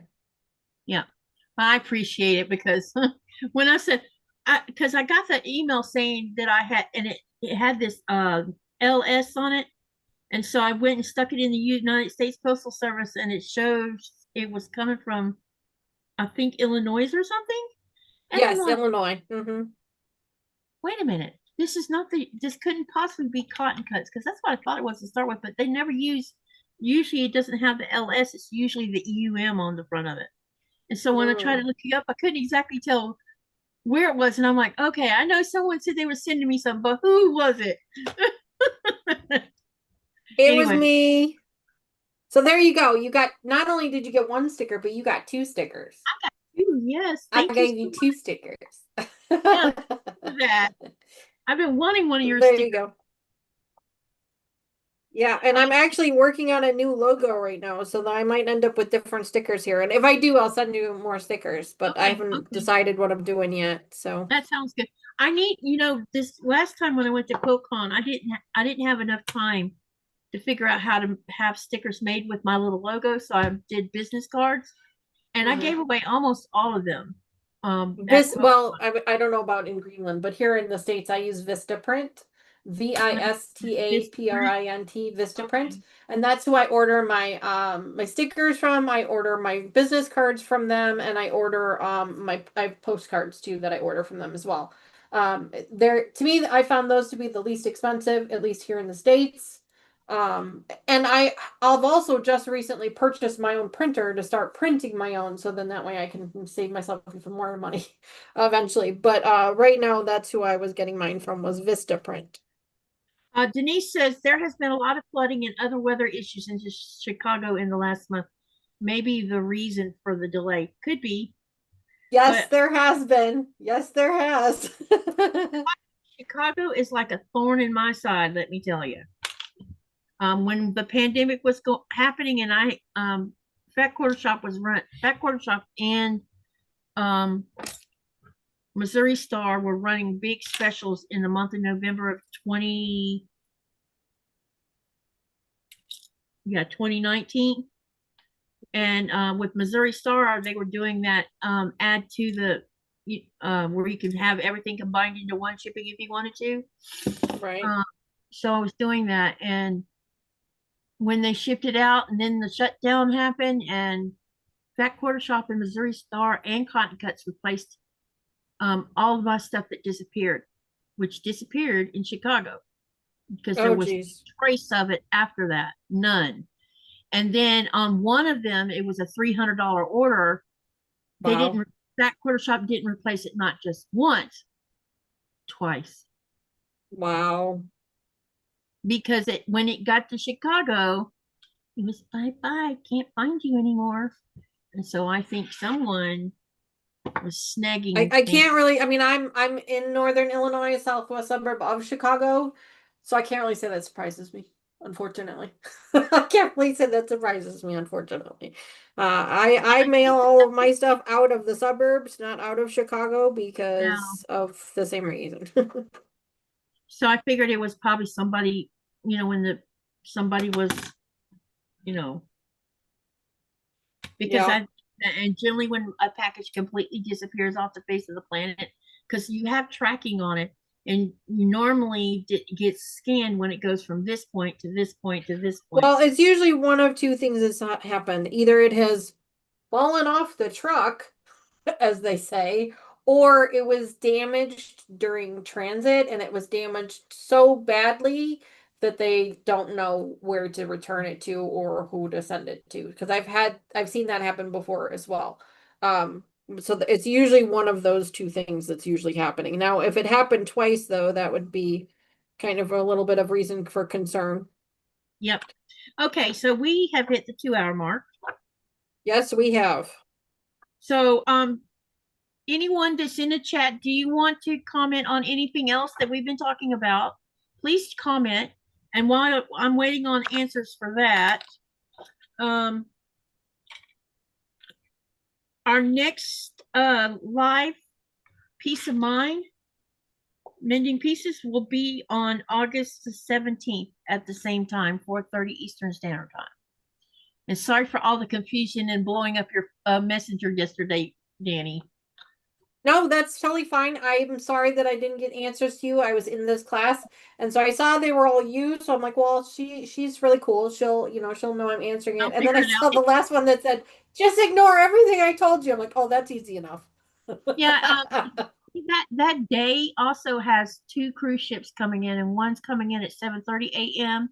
the Zutterdam, and I can't remember if we take care of the Zutterdam or not. Okay. And the other one is the Asmana, and I'm definitely not sure about that one because that's that big, huge Portuguese cruise ship, which will come through here for the second time this year, which is the first year we've even seen that ship, and it's humongous. Wow. So I'm glad it's going to be early in the morning. That way I can still do the live and not be totally wrecked, So, right. I've been pinning blocks, but we're not really sewing. We're talking. Okay. Wait a minute. Denise says that is why they have insurance for those losses. More likely the stuff was dumped somewhere and not stolen. And then Lisette, hey Lisette, welcome. She says, I had things show up in plastic wrapping with a damaged sheet from UPS. Things just don't get here. They drop into a hole and you never see them again. And this didn't start happening until COVID happened. And it's been a nonstop issues from the minute that happened until now. It's constant fluctuation of can't find packages. Rita says, comment. Well, a comment, haha. Thank you, Katie, Myra, and Danny. And Zaza says, hi, Katie, Myra, Dana, and everyone. Hey, Zaza. Okay, so remember, put it in your calendar. August the 17th is our next one. Dani, what you want to say? What do I want to say? Thank you to everybody for watching. I really appreciate hanging out with Katie and hanging out with you guys. I apologize if it always makes it seem like I am not paying attention to the conversation, because I truly am. I am one of those people where I have to be doing more than one thing at a time. So I may be focused here on sewing, but I'm absolutely involved in the conversation. So I do apologize for that. I probably should have done that in the beginning. You don't have to apologize. I knew you were listening. Yeah. Just Well, but apologize. some of our viewers may not. They don't know me that well, and so that's just kind of the way I do things. If you're interested in what I'm doing over on my channel, or interested in earning some of those really cool notions that Katie had, feel free to come on over to our channel. We meet on Sunday mornings at 10:30 a.m. Central Time, and then I like to sprinkle in an extra live stream sometime on some day during the week throughout the month. I usually do a couple of them. I don't really have a specific day during the week that I do them, because it just depends on my schedule and what I've got going on. This week, I'm actually going to be doing a live stream tomorrow, which is Monday at 7:30 p.m. Central Time. And then I'm not doing a live stream next Sunday because I'm actually going to be taking a quilting class. So I'm really excited about that. But otherwise, normally we're on Sunday mornings, 10:30 a.m. Central Time. And then there's usually something going on during a day of the week. It's just kind of random of when my schedule is. So, but I look forward to talking with any of you guys more. If you're interested in Myra, it is always such a pleasure speaking with you. I love being able to tap into to the professional, the expert opinions and things like that. I really appreciate that. Today's exercise was very helpful. I still can't remember the name of it because that's the ADD in me. But I know what I called it. And that's really all that matters, right? It doesn't matter what you call it as long as you do it, right? Yep. So that was really helpful today. So thank you for sharing that tool with us. Yeah, I think that's all I got. Okay. Myra? Yeah, I just want everybody to know that you matter. You're not alone. Somebody loves you. If you haven't been told that today, somebody loves you. I've never met you. I don't know you, but I love you. I truly care about you. I don't have to have met you. It's just who I am. And there are others like me out there. But probability is you have people in your circle that really care about you. And you matter. You're important. And you is smart. Sorry, it just came to me. But please know that if you're feeling down, if you're feeling stressed or depressed, if you're suicidal, if you're thinking it would be better off if you weren't here, it wouldn't be. It really wouldn't be. Please, please, please talk to somebody. 988 is the United States crisis line. 988. Press 1 if you're a veteran or calling about a veteran. And yeah, be well. And thank you for letting me be here, Katie, Dani. It's always wonderful to see you. And everybody that participated, big shout out to Rita. Robin, I've missed you. I'm glad you're here. And anybody else, everybody else. So yeah, y'all just have a wonderful week. And until the next time, just be well and tune in to their channels. Yep. I don't have one. So yeah, go you guys. All right. Thank you for coming, both of you. I just want to make a comment to the channel. If any of you are feeling low or sad or whatever, my email was just posted in the chat. You can also probably find Dani's email over on her YouTube channel's about page. Yep. We will answer. I always answer my emails. I'm a stickler about answering emails. Also, if But you only when you send them to her at the right email address. I've learned this lesson. Yeah. You do have to send them to her at the correct email address, and then she will answer them. Hey, word to the wise. Look who's here. Super Chat is here. Welcome, welcome. The other thing I was going to say was, we've been talking about different topics each time we've done this once a month. If there's a topic relating to what we're doing, You can also email us and say, hey, can we talk about this? Or I have this concern. What can I do? Please.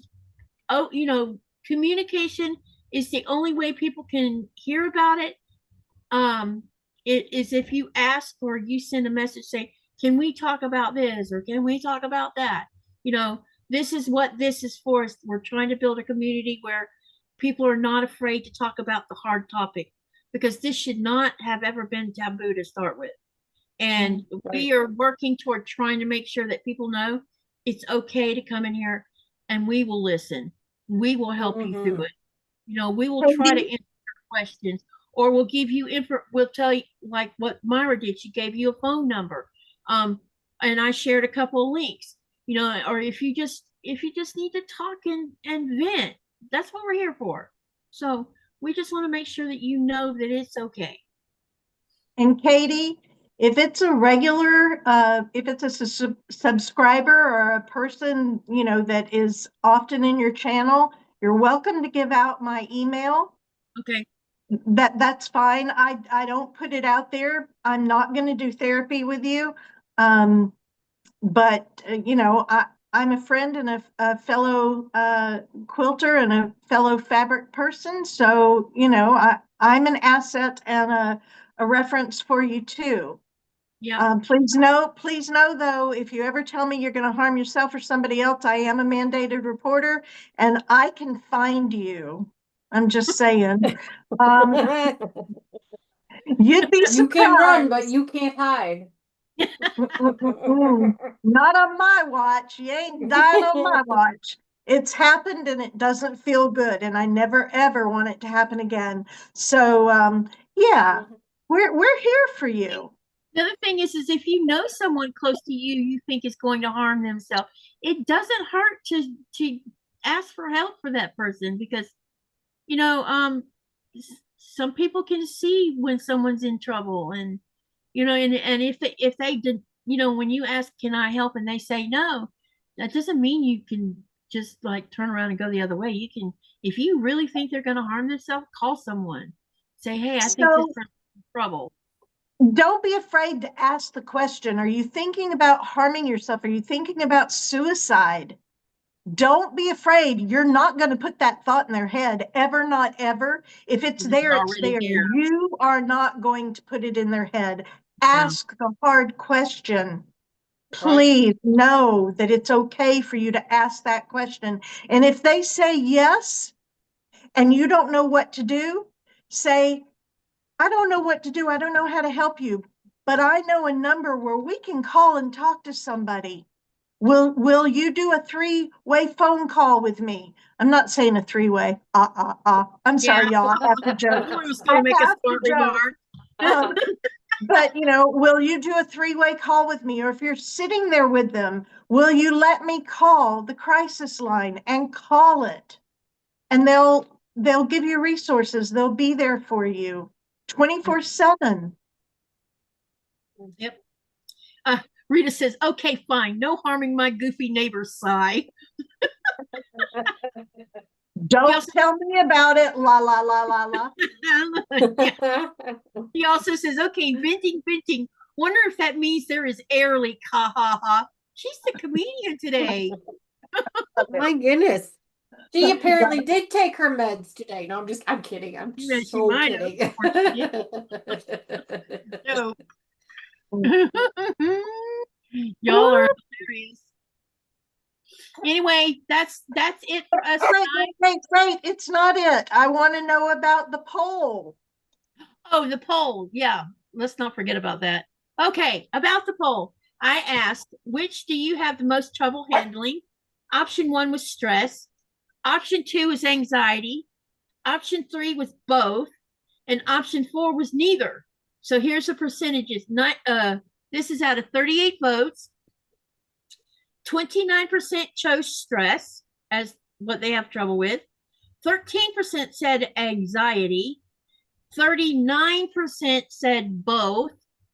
And 18% said neither. So there you are. Fantastic. And now we know.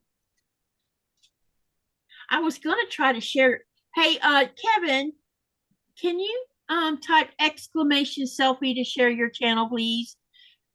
To Kevin's in here from Tuber Chat. He's a channel that helps smaller channels get promoted. They come in, you come in and you participate in the little family and get to know everyone. This is how I know gotten where I've known so many people, because sometimes it's good to make friends outside of your little wheelhouse. Mm-hmm. And it helps your channel grow. I know it's helped mine quite a bit. Yeah, so it's a great place to come in and get to know people, and he'll promote your channel, and he has lots of great advice on what you could do to help your channel grow if it's stuck or something like that. There's lots of good advice. There's lots of people in there that definitely will support your channel. One of the things that we like to do between each other in the channel is we'll say, I want to share my playlist. Who wants to share theirs with me? And what that means is I'll go to their channel, pick one of their very long playlists, and I'll play their whole playlist. And they'll go to my channel and find a playlist to play, and they'll play my playlist. And guess what that does? That gives watch hours. You can like them. You can make comments every so often, and that helps all with engagement. And Myra does that. She does watch hours. And I always have someone's channel running watch hours. What is a playlist? I don't know what that means. A playlist. Oh, hang on. Let me show you what a playlist looks. I'm going to share the screen in a minute. Let me go find one first. I don't know. Yeah, hold on. I'll show you what a playlist is. Let me go to my channel. Is it all your videos? Yeah, well, you have all videos, but I have mine. Most of us who have channels will split up all of our videos into what is called playlists. Like podcast, like I have a podcast playlist, which is all of my podcast stuff is in. I actually have 2 podcasts now. Yeah. Is this Mine are by project. Is this a podcast? No. Normally, my podcast that I do is generally pre-recorded. Okay, Okay, so I'm going to share the screen so you can see, for those who don't know what I'm talking about, including my sissy. Let me show you what I'm talking about. It's okay. I thought everybody knew what it was. No. All right. Let me know when y'all can see the screen. Yes. Okay. Yes.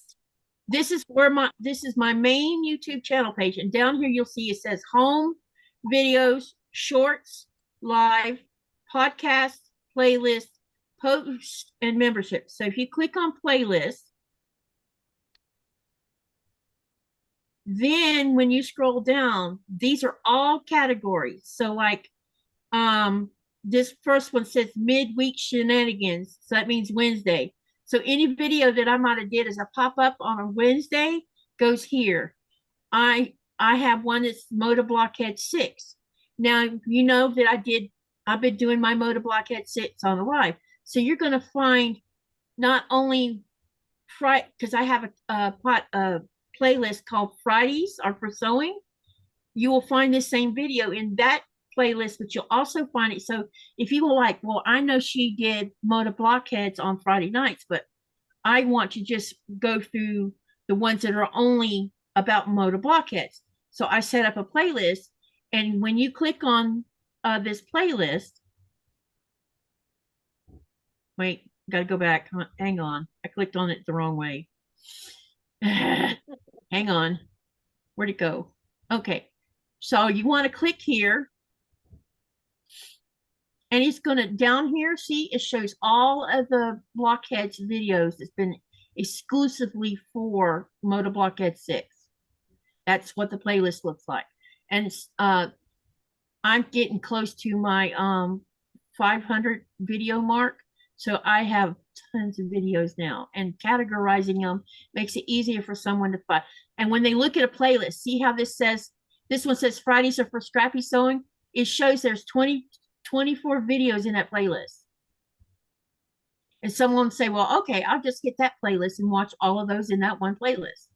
And normally these videos are lives, because this is lives.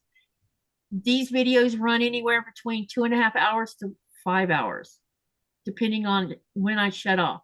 So there's a lot of watch hours sitting in this one, and someone might pick that one. Some channels make a big playlist where it might have 150 hours worth of videos in it. I haven't done that because I don't think anyone's going to sit and watch 150 hours of videos. I just don't think so. But Not in one sitting.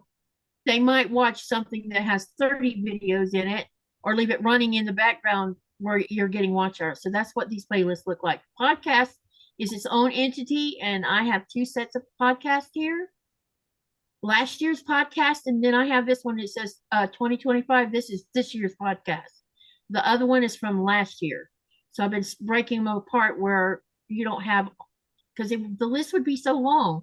Last year's I had 34 episodes of a podcast.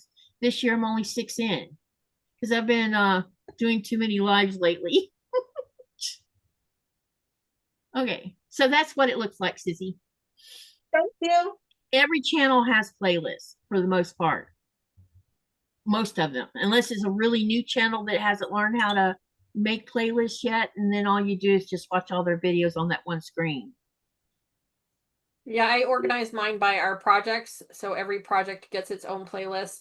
And then on my homepage, I actually have at I have the playlists are then organized into groups of, these are all cotton cuts playlists, these are all, this type of playlist, things like that.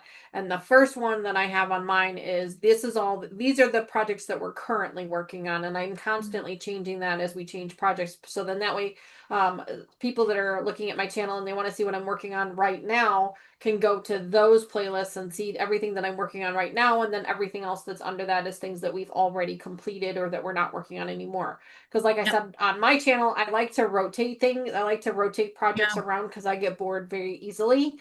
So I'll be working on 5 or 6 projects at a time, but I'm only going to be working on that project maybe once a month. Because I'm constantly rotating them around. So like this morning, we were working on a Black of the Month program. Now, next time we come back, we're going to be working on a different project that we had worked on last month.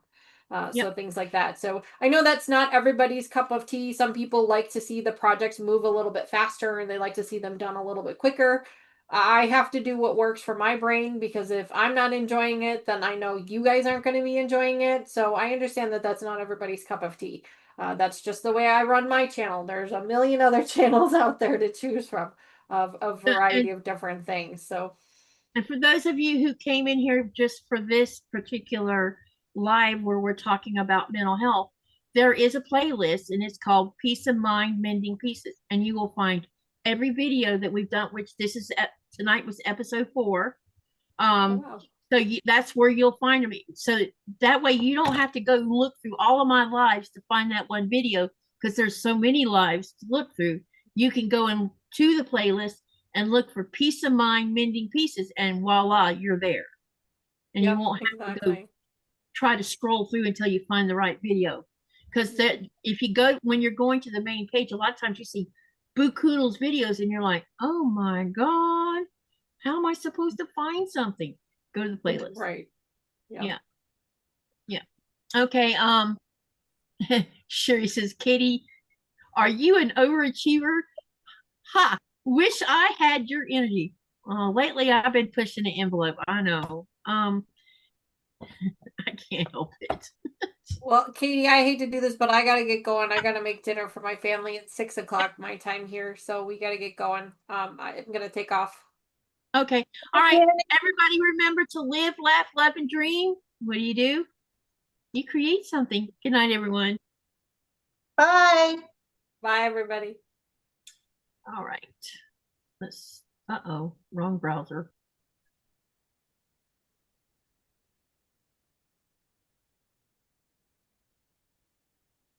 Okay. We are off the live. Thanks, Danny.